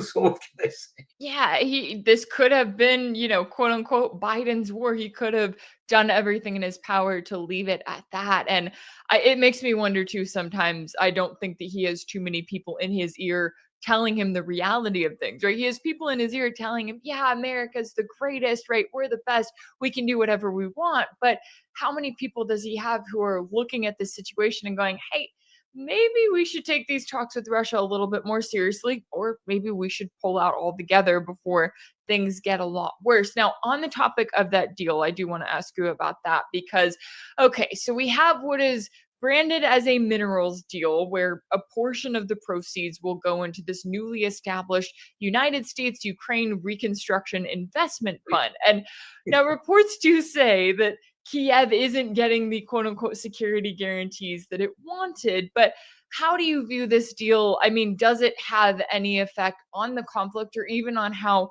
Russia is viewing the US right now? No effect whatsoever. It is, again, as I stated, it's like this bubbles of soap, to create the impression of some kind of activity and some kind of achievements. Listen, the guy started celebrating 100th day of his administration, the MAGA crowd. I mean, what the hell is that? I mean, evidently he loves parties, okay? So nothing wrong with that, I mean, per se, but I mean, celebrate what? What did you accomplish in the last 100 days? I mean, so, and for now, it's just all basically, the cadre decisions. Move one pawn from one place to another and no effect whatsoever. So in this case, this agreement is just worthless piece of paper because Russians don't care. They don't care about it. Well, if Mr. Trump wants to fight Russia, good luck for the U.S. Army. I don't think so. I don't think it will survive long if it was able even to deploy. So yeah, the guy is living in an alternative universe. It really does feel like that sometimes. Yeah, it makes me wonder. I'm going, okay, you are talking about all of these rare earth minerals, ignoring just how much of those natural resources are under Russian control. And yeah, you can make a deal with Kiev all you want to, but that deal needs to be with Russia if there's yeah, sure. It's listen, in my video, which is coming up very shortly after we finish with this, actually, I want to open the concession or the corporation of selling real estate on Mars. Why not? I will give me the money. You will get the piece of Mars. And there were what type of the Ponzi schemes, like not Ponzi, I mean the schemes like that which have been implemented before. So why not? Hey, for all I care, I can sell Saturn, and so, but give me the money, So, and this is exactly the same thing. This is so like, my gosh. I sometimes I'm lost for words in terms of describing what is happening. This is the guy who he lost the war, naval war, in the what is called Operation Prosperity Guardian, and U.S. Navy can do nothing literally to unblock the Red Sea and the Suez Canal. Mm-hmm. And this is the mightiest navy in the world, together with the allies. And you look at this is good Lord. Somebody tell him that it's 2025. Yeah, it's crazy to me to watch the US still bombing Yemen and acting like they're going to accomplish something. It's like you could have at least learned from what Biden did and proceeded differently. But of course, like you said, they are beholden to the donor class, to the Miriam Adelsons of the world. And when Netanyahu is sitting there saying, oh, we need you to bomb Yemen. Yeah, so they bomb Yemen, and well, Netanyahu is not such good of a military man himself. And Israeli Defense Force obviously proved itself to be very capable of killing very many defenseless people, that's for sure. But I mean, it's just unbelievable. It's just a mess. But you know what? These are convulsions of the dying civilization, which is the Western civilization. It reached its apex before the World War II, and after that, United States came to kind of extend its agony for about 70 years after World War II, because the United States not only have been spared, but profited greatly from that. And this time ran out. Yeah, you look back, and I know we're coming up on the 80th anniversary of Victory Day, and kind of looking at how things have changed and shifted since then. And I do want to bring up the position that Russia is in on the battlefield, because I know, we've gone through winter, kind of the mud season. Now we're on the cusp of really seeing, hopefully, some changes on the battlefield. How do you view the position that Russia is in right now in terms of the offensives that it is working on the front lines, and what that could mean for this overall war? Oh, it's listen, let's face it. We already have approximate ratio, which is stunning, 1 to 22. For each Russian soldier who has died, who has been killed, 22 Ukrainian soldiers are dead, and including people from NATO. It's a NATO force. It was utterly defeated. It fights now with 16-year-olds, female battalions, and they're gonna be and already stealing people from the streets, which are 60 plus years old. And so, as you might expect, what kind of the force is that? I mean, the NATO concept of war is pathetic. It's really, I don't know even how to describe it. It's just, again, alternative military science, if you wish. So, and don't forget that Russians are already in Sumy Oblast, deep into Sumy Oblast. They are around Yunakovka, so Sumy, the city of Sumy is next. So Russians are already in Kharkov Oblast and deep into Kharkov Oblast. And for the first time, we have the official confirmation that not just DRGs, diversionary recon groups, but actually formations of Russians are already on the right bank, which is the western bank of Dnieper. So Russian steamroller will continue to steamroll. It's not about Ukraine. Ukraine is a virtual state. Mr. Medvedev and many top Russian officials already confirmed the regime in Kyiv will be destroyed. And at this stage, as it was the last 3 years, it is about demilitarizing NATO. If Trump wants to continue to supply whatever, United States being, just outproduced by Russia by order of magnitude in every single system. So yeah, he can continue to do that, but eventually United States will run out of their armor stocks, and United States has, first, it doesn't have technology which will change anything there, but secondly, it simply doesn't have enough of it to start with, because evidently we do not know the actual Russian general staff obviously does know, and people who need to know, they know this, but how much is left on the bottom?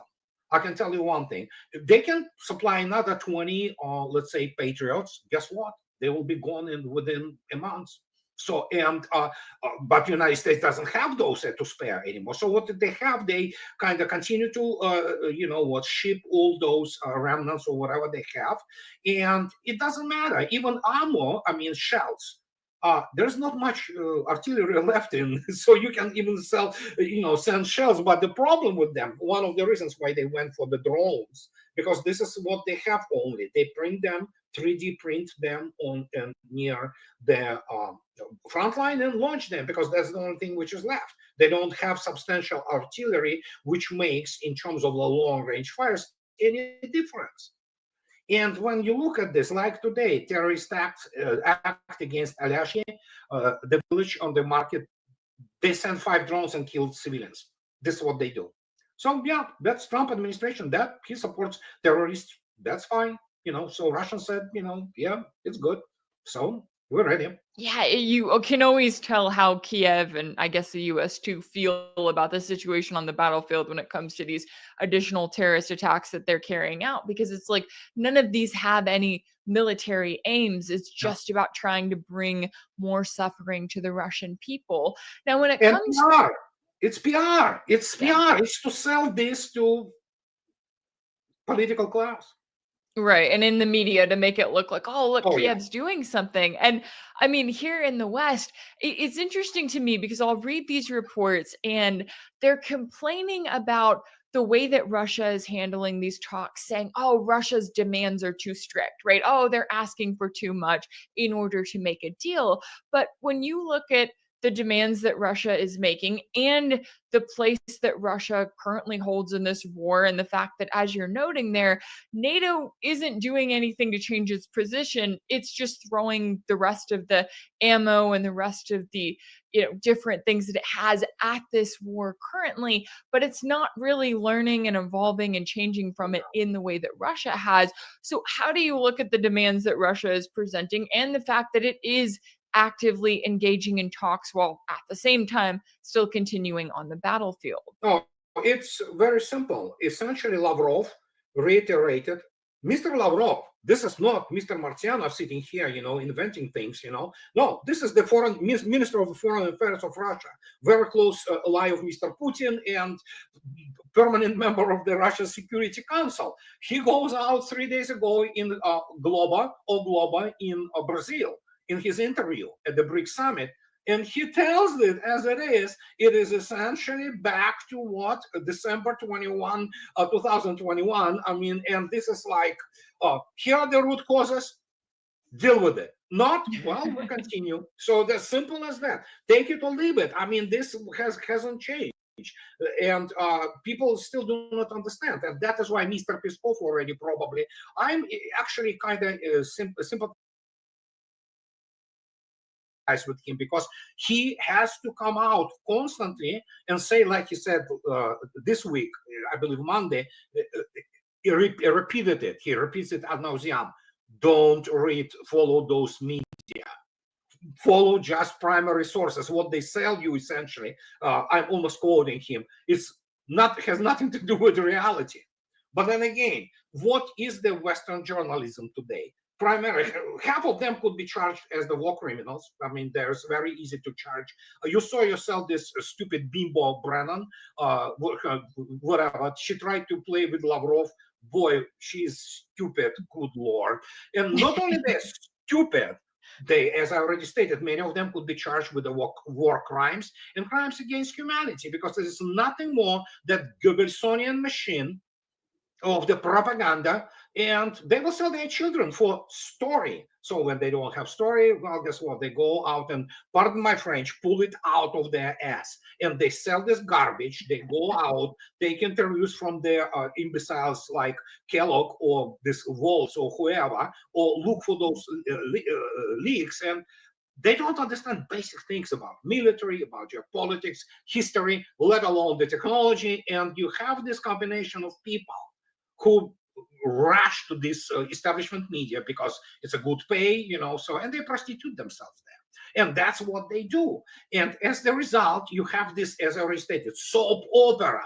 They create this imaginary world of, something which, I don't know, some things they come up with is just like defies any logic, let alone the serious knowledge of the material, tangible things in the world, and then you get people obviously completely confused, but that's what they do. They are there not to inform. They are there not to teach. They are there to manipulate and brainwash.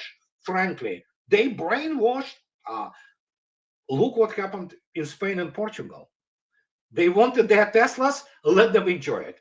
So, and that will continue, because now they cannot restore the energy infrastructure, which has to be required from the first world. They wanted their green agenda, enjoy it.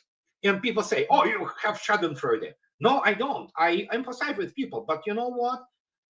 They voted for this. They wanted it. They allowed to be manipulated. So, and it would have been understood like in 1925, when they would read something like single El País. We live in the world where you can go out into World Wide Web and get all necessary information and make up your mind.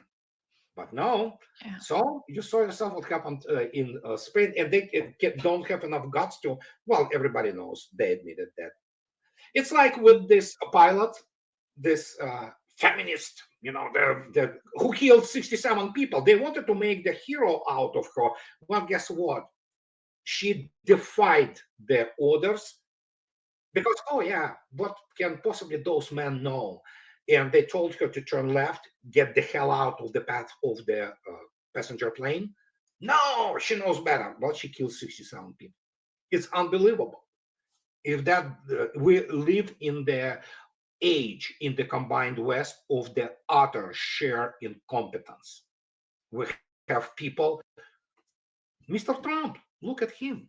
Yeah, he's a great example of it as well. And I'm right there with you when you bring up the fact that, look, we have access to more information than any other civilization in history, right? We have access to those first person sources. You can look up and see what Peskov said or what Putin or Lavrov said. Even if you absolutely hate Russia and you want to believe that they are losing this war, you can still go and listen to them in the same way that vice versa, you can listen to Zelensky and all of his advisors. And when I look at the situation, I know for the US, the propaganda war is very important to them, right? Which is why, as you were breaking it down there, they have the media that they do, because that is what drives this propaganda war. When it comes to the position that Russia is currently in and how the Trump administration is handling this, right? They keep talking about, we're going to quote unquote walk away if a deal isn't made, if quote unquote concrete proposals aren't presented. I'm looking at this and going, hey, Russia's presented plenty of concrete proposals, right? Their demands haven't really changed when it comes to the heart of what they're genuinely concerned about. How do you see the Trump administration and its handling of Kiev trying to possibly rope them into some sort of a deal? Is that even a chance right now that we get any kind of deal that Kiev complies with and it doesn't immediately fall apart? No, I mean, they will continue to all, with all those efforts or whatever you call it. The problem is that, of course, Zelensky cannot go and do anything about it because he will be immediately offed, if not by London, which is completely mired in it is utterly humiliated. These morons, they even think that what they killed the whole combined arms army, 76,000 people in Kursk, they think that it's a great accomplishment. I mean, that's perverted. I believe this incest thing finally caught up with them, and look at them, they're, so, and when you have this, I don't know, just it's like nothing you can do about this, because even Lavrov said, hey, yeah, sure, let's talk. And Russia was about it. We can talk anytime, without preconditions. Then he says, no, that should be 38-day ceasefire. And Lavrov states in his interview day before yesterday, well, it's precondition, so no go. So it's just, listen, I will be very blunt, and I used this phrase before. There are only Chinese are better in pulling their tomcats gonads than Russians. Russians are number 2 in terms of pulling those gonads as long as it takes. They have the best, one of the best, if not the best, diplomacy in the world, and lawyers, so they can go around this while they're, well, I'm sorry, special military operation continues until the whole male, basically sperm bank, that's what it is. It's all about sperm, and Ukrainian nation completely runs out, and that's it. Simple as that. It's, what, those differential equations of Osipov Lanchester in 1915, they have been developed in the very fundamental military science, which absolutely proved itself empirically on the operational strategic level. So Russians are really good at math, apart from, and when you look at, as I already stated, you look at these American generals, good Lord, they won't be allowed to command freaking battalion in Russian army. They're how incompetent they are, how unprepared they are. And going back to the history with the helicopter, or that you had, you had the people with the one of the Lisa Franchetti, good Lord. She was a chief of naval operation by the administration. She ended up there because she's a woman. Nothing wrong with women. But when you look at her, she had degree in journalism. Nothing wrong with journalism per se, if you pursue, but nobody appoints me heart surgeon, because if I become, you know what, I will go and kill the guy on the operational table within like 20 seconds. Yeah. But when you have these people all across the board, everywhere, in administration, in corporations, in military, and you look at this is a sheer incompetence, and this is scary. This is scary because in the end, this is what it was all about. It's I wrote 4 books on that. Warning: don't go there. You're gonna end up beaten into bloody pulp. But they still went because obviously they live in delusion. They invented the military history of the United States. They confabulated it. Hollywood did it all. They still, like Trump, he still thinks that the United States won it all. Well, Russians were there kind of help, but when General Patton was beating there, all those. It's like, good Lord. Yeah, and it's especially as we come up on that anniversary. And I mean, I look at, Russia understands, right? They understand the sacrifices that their people made. And the fact that those sacrifices were required in order to defeat Nazi Germany. And when they see the NATO alliance encroaching on their territory, yes, they're going to respond, because World War II was not that long ago. And as you're noting there, I mean, the US has completely rewritten history. And I mean, I know when I was in school, I certainly did not learn any of this. And I know today's kids aren't learning any of it either. So as we come up on that 80th anniversary, how much more important is it now to actually learn about history and to learn about how it is playing a role in today's culture? And the US and its refusal to acknowledge it is going to end up being really the downfall of the US in the end. It's already in the progress, yeah. And I obviously observed this in dismay. I live in this country. It's my country now, and I feel absolutely sorry for including people and what they already undergoing with all that. But you're absolutely correct. And what many people do not understand, which happened with Russia, which is dramatic cultural shift starting from 2014, and it was already kind of gestating there. And it was the fact that Russians admitted, went out and openly stated, World War II, especially what known for Russian to Soviet people, essentially Great Patriotic War, it wasn't just about Nazi Germany. It was about Europe, combined forces of Europe, almost like what Tolstoy wrote about 1812 and Napoleonic invasions, the forces of 12 languages. Finland was instrumental in Leningrad siege, keeping 500,000 troops, on the border there. They're not allowing to break through. Hungary, Romania, Italy, good Lord, French SS divisions, Charlemagne, the Blue Division of Spain. And you look at that, there were Slovaks who were Nazis, and they were fighting on the front. So it wasn't just like, oh yeah, some German National Socialism. No. There were very many subscribers. And with the exception of United Kingdom, which was actually on the verge of supporting Hitler until Churchill and you have to applaud for him. The guy was a complete jerk, but you have to give the credit where the credit is due, So, and he preserved this integrity, which, by the way, now these morons from London, they go back to their roots. They support Nazis, So, and with the exception of United Kingdom, and if you look at France, for example, France resistance wasn't even actually registering anywhere. They had Pétain, they had Vichy government. They did well. They supported the Nazis, So their own, and yeah, Putin today, goes out and he praises obviously French volunteers who are now soldiers of Russian Ministry of Defense. That they fight, and he invokes their memory, legendary regiment of Normandy Niemen. But they were minority. Majority of French supported it. So and when you look at that, and it's the 80s, every family in former Soviet Union was touched, but especially Slavic families. And it's like, you look at this, they have no grasp in Washington what they are dealing with. It's beyond their grasp, it's beyond their culture.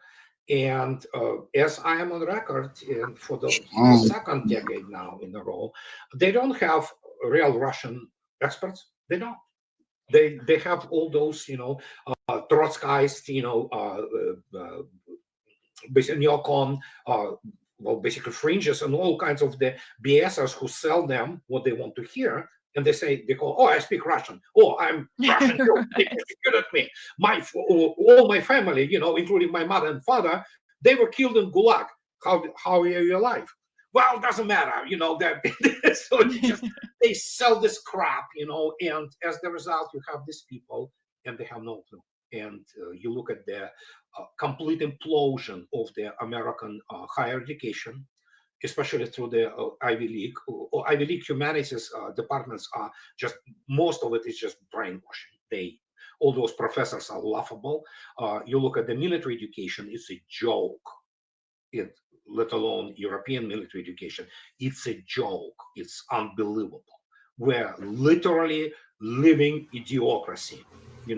Mike Judge was Reassigned with his genius movie, which I adore. I love, one of the favorite movies. And yeah, idiocracy all along.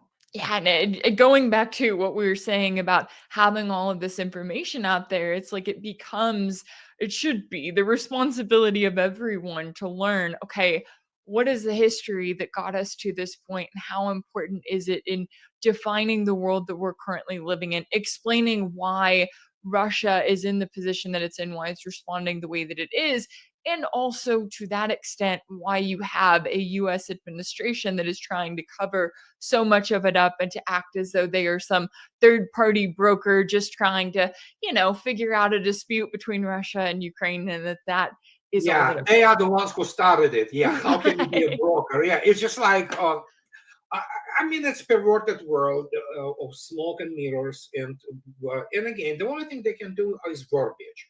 They can produce words. They give them different meaning of those words. We are literally in that doublespeak, and we are literally in 1984 Orwellian reality, especially as you look attentively at, let's say, Western media. It's establishment media. You look at this, just good Lord. This is it, the double think, double speak, that those people do not even understand. The all meanings, the semantics have been hollowed out. They throw in some senseless words, verbiage, and this is the only thing they can do. If you look attentively at now the elites, they cannot run the country. They don't understand technology. You have the bunch of morons who drive Teslas. They do it. It's a virtue signaling cult, and then of course the winter comes and nothing starts. No matter, it's like, hey, there's a physics, guys. There's some basic things you can know. Anybody can understand that, but they don't. It's all about appearances, and we live in the postmodern world, post-Christian world, without any ethics anymore. It's all based on it's not just radical. There's nothing wrong with individualism. I am an individualist, but we went into basically grotesque territory now with all that, And yeah, when you look at body positive and the standards of the beauty, quote unquote, they want to impose on us, yeah, it's just really menacing. Yeah, it is. I know that there's certainly a lot at stake here all around. They give us plenty to talk about, and I'm always grateful for you taking the time to join me to break down all of the latest here. Andre Mark.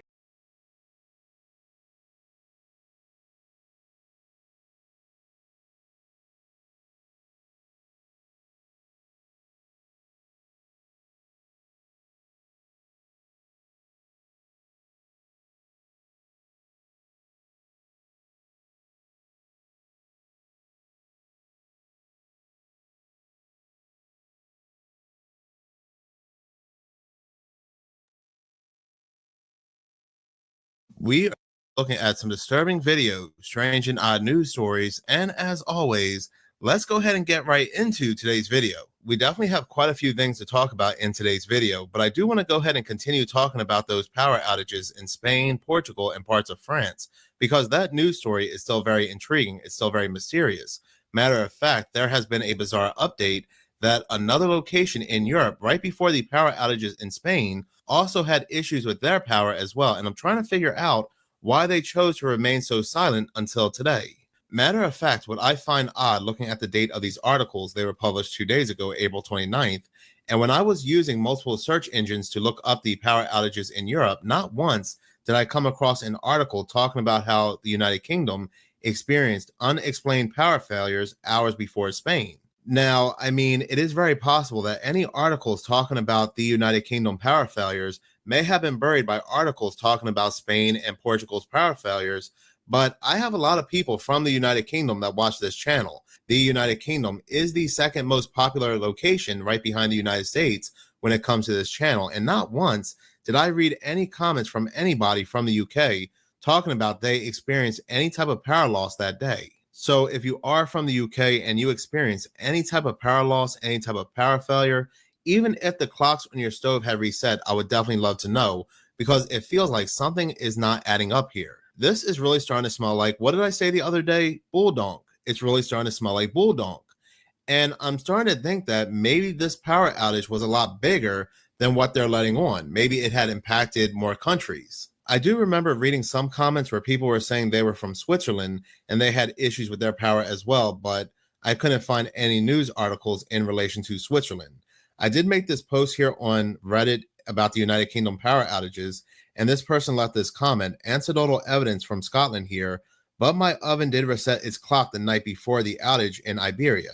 I just assumed it was something to do with my electricity internally. So again, what is going on here? And it seems like something big happened and they are sweeping it under the rug, especially given the fact that we still have not had an exact answer to these blackouts.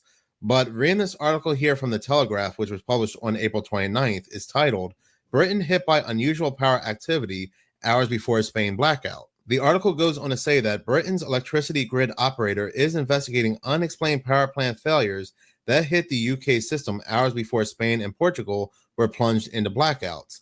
Control room staff at the National Energy System operator observed unusual activity on Sunday that saw the power frequency shift unexpectedly in the early morning and the evening. Keeping the frequency of the electricity system within certain limits is vital to keeping the lights on. The first event began at around 2 a.m. with a power failure at the Keadby 2 gas-fired power plant in Lincolnshire, followed by the unexplained failure at the Viking Link interconnector between the United Kingdom and Denmark. So it was 2 different power plants, and I wonder if Denmark also had issues with their power as well. At around 6 p.m., the frequency shifted unexpectedly again, with the cause currently unknown. And that's what we keep hearing. The causes are unknown. The article goes on to say that a spokesman did not provide further details, but said there was currently no suggestion that the power failures were linked to each other or the massive system failures that occurred on Monday throughout Spain, Portugal, and parts of southern France. And even if that's the case, even if the United Kingdom had their own power loss, I mean, we still should not take it off the table of suspicion that it occurred on the same exact day that 3 other countries also lost power, perhaps even more countries, and we're not aware of it. Searching up Denmark, look at this article from The Local, which was published on April 29th. Partial telecoms blackout in Greenland, possibly linked to Spain. And at the same time, everything is, no matter the country, no matter the blackout or the power outage, everything still remains unexplained. And it seems like they're trying to work on the perfect narrative, and people will just buy this narrative and all this will be swept under the rug. One thing, though, I do not hear many people talking about happens to be CERN. Now, I'm not saying that CERN is behind these power outages, but we shouldn't completely take them off the table either. As I have said before, April is CERN's busiest month. That is when they fire up the Large Hadron Collider again after it has been shut off for the winter. So is it possible that they did something that impacted multiple countries?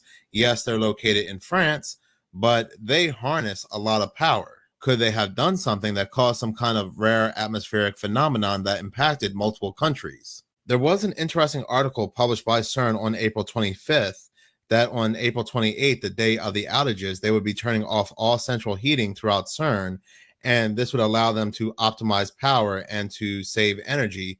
So again, were they trying to conserve as much energy as they could because they either knew something or they were doing something? But CERN is only just one theory. There are a plethora of different theories out there, even those involving some kind of pole shift.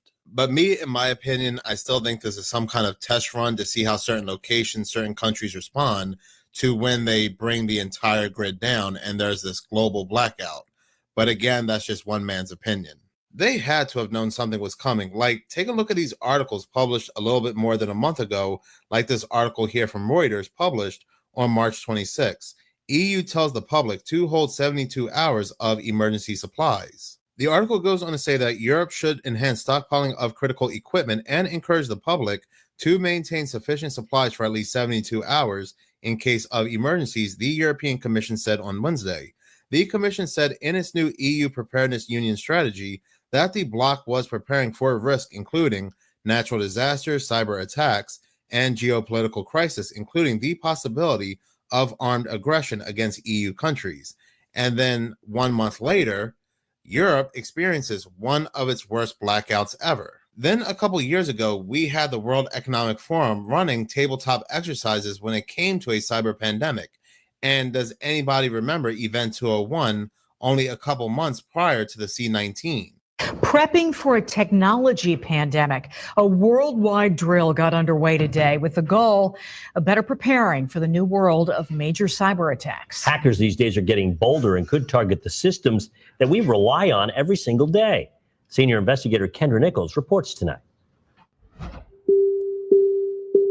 Cyber Polygon is an annual event hosted by the World Economic Forum. Think of it as a worldwide training exercise on how to deal with cyber attacks. It is inevitable that some larger attack is going to occur one day. Security experts like John Sansonito are watching what happens. What's being talked about today and over the next couple of days is a potential real-world situation which we could be facing at another 6 months and another year or even tomorrow.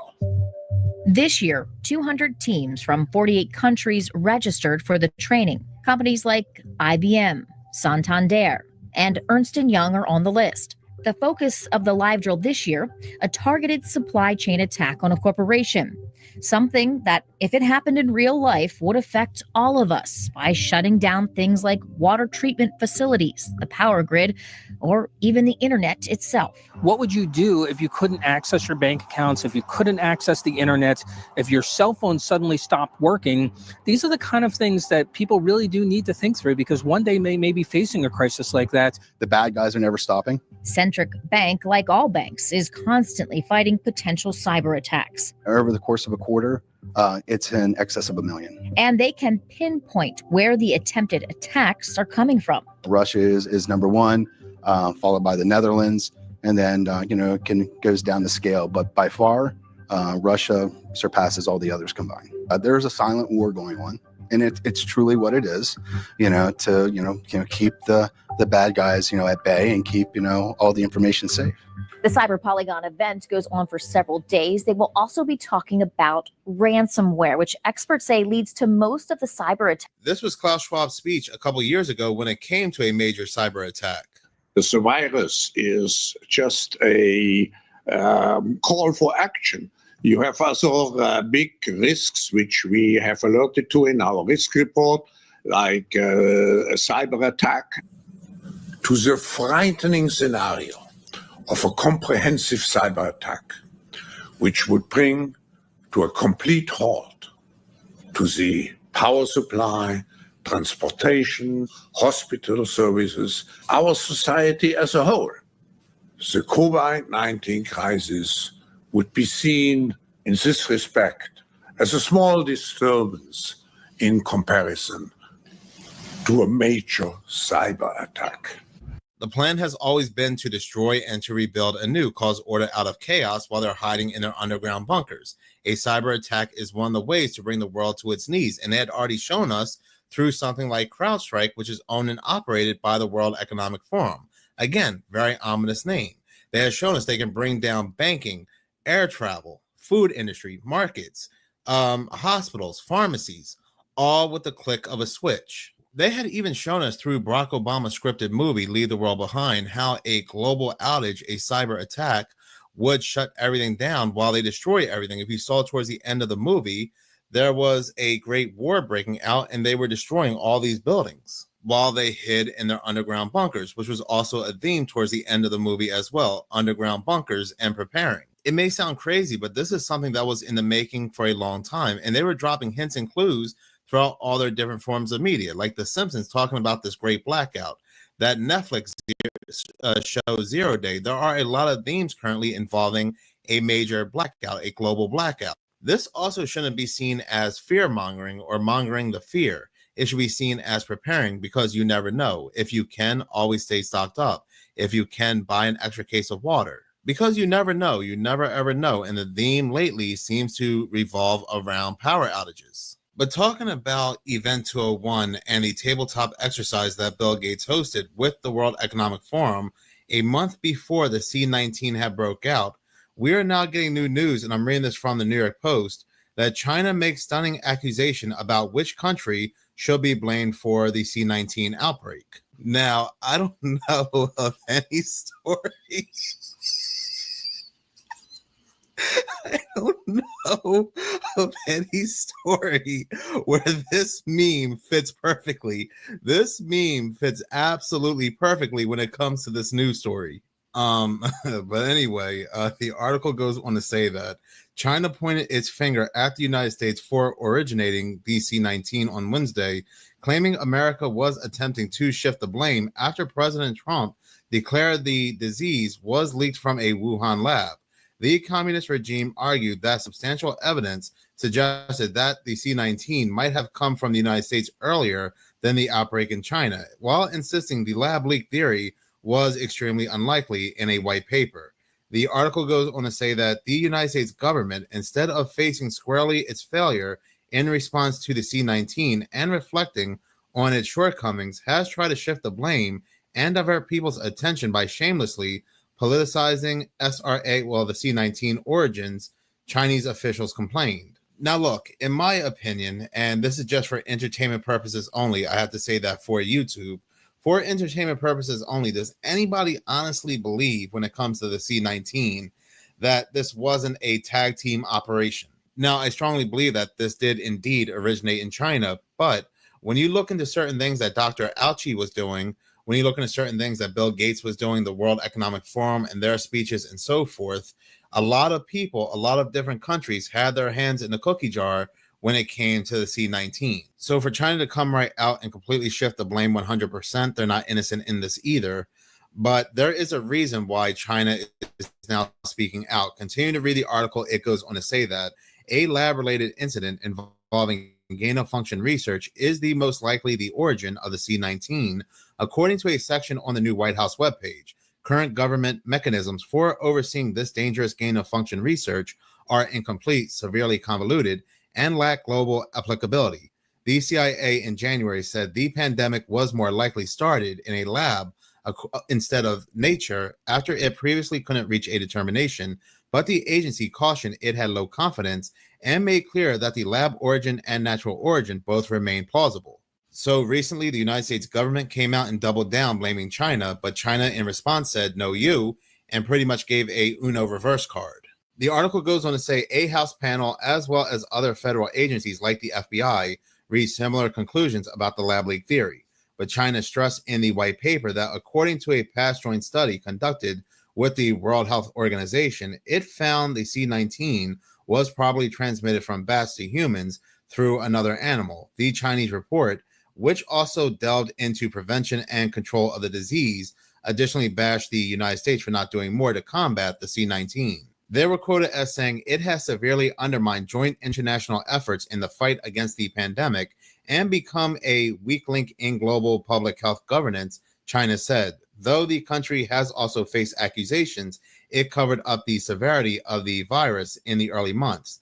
And they went on to say that the United States cannot continue to turn a deaf ear to the numerous questions over its conduct, Chinese officials wrote in part of the report. Now we have all these people on social media saying how they had C-19 symptoms prior to it being officially announced in China, here in the United States. When it comes to pointing fingers back and forth who was involved with the C-19, it's kind of like blaming one individual person for popping JFK, when we do know there were many different players involved. Many people wanted JFK out of the way, many different theories. So when it comes to the C-19, again, there are many different people involved, many different organizations involved that had benefited. But when it comes to building back better, we cannot forget the conversation of smart cities. In this next segment, yesterday, I made a video about how Israel, they are dealing with two extreme weather events. In South Israel, there are horrific sandstorms, and in Jerusalem, there were historic wildfires.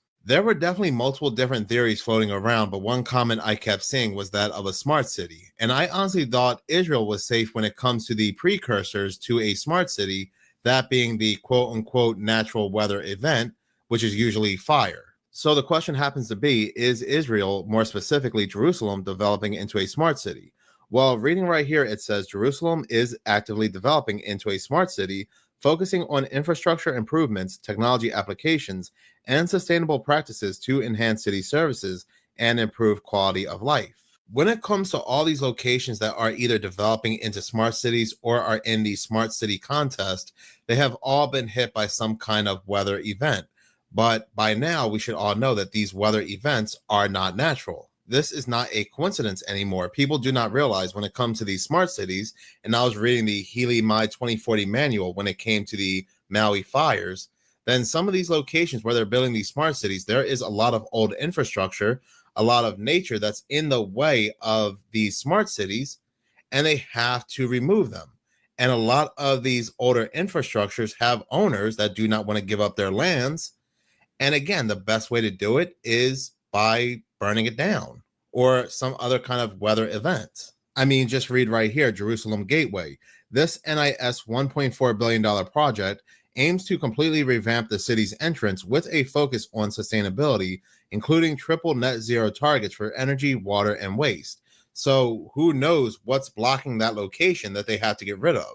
And at the end of the day, I really don't think there's any location around the world that's safe from the effects of these smart cities. Because again, if you were to look up the long-range transportation plans, which are the blueprints, the contracts to these smart cities, almost every location around the world, almost every city within the United States and so forth, has a long-range transportation plan.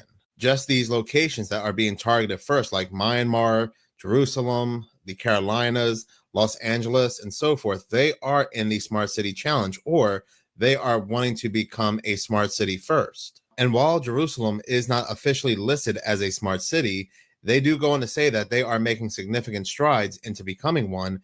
And some examples of their current projects list free Wi-Fi, smart parking, smart traffic management, emergency response systems, and smart schools are just some of the projects they are working on. Just like what we saw with Los Angeles and the 2028 Smart City Project, I am guessing fire would be their best way to rush things along so they can be officially listed as a smart city. If you read some of these long-range transportation plans, you will see how much they need to expand and how much of the land they need to change and how much is currently blocking what they need to change. As of right now, they do believe it was an act of terror and they arrested 18 people on suspicion, but like when it comes to all these locations and these bizarre historic weather events, and these locations are in the Smart City Challenge or wanting to become smart cities, nobody's going to come right out and say that we did this to expand these smart cities. We are always going to hear that it was due to something else. Now, I wanted to go ahead and include this segment because I found it to be absolutely disturbing and something we should not be doing, or they should not be doing, I should say. But I feel like this is soft disclosure for Soylent Green is people. Past week, an MIT review. They want to do is take out the neural functions. It's a human without feeling, without thinking, without ideas. It's just what MIT calls in this review a spare body, a spare tire, bodyoids. MIT scientists want to grow human bodies dubbed bodyoids. Now, these bodyoids are physiologically identical to humans, yet scientists insist that they are not conscious and they can feel no pain. Scientists are stating that ethically sourced spare bodies could revolutionize medicine through things like organ donation. These bodyoids are not only intended to provide medical miracles, they can be used as meat for consumption. All right, so here's the article. So MIT Technological Review, it's ethically sourced spare human bodies could revolutionize medicine. Human bodyoids. So remember that word. And here it says, recent advances in biotechnology now provides a pathway to produce living human bodies without the neural components that allow us to think, be aware, or feel pain. And then maybe one day we'll be able to create spare bodies. Again, when they go on with that part of eating or using it for meat, this just feels like soft disgusting. Coffee. Follow me in.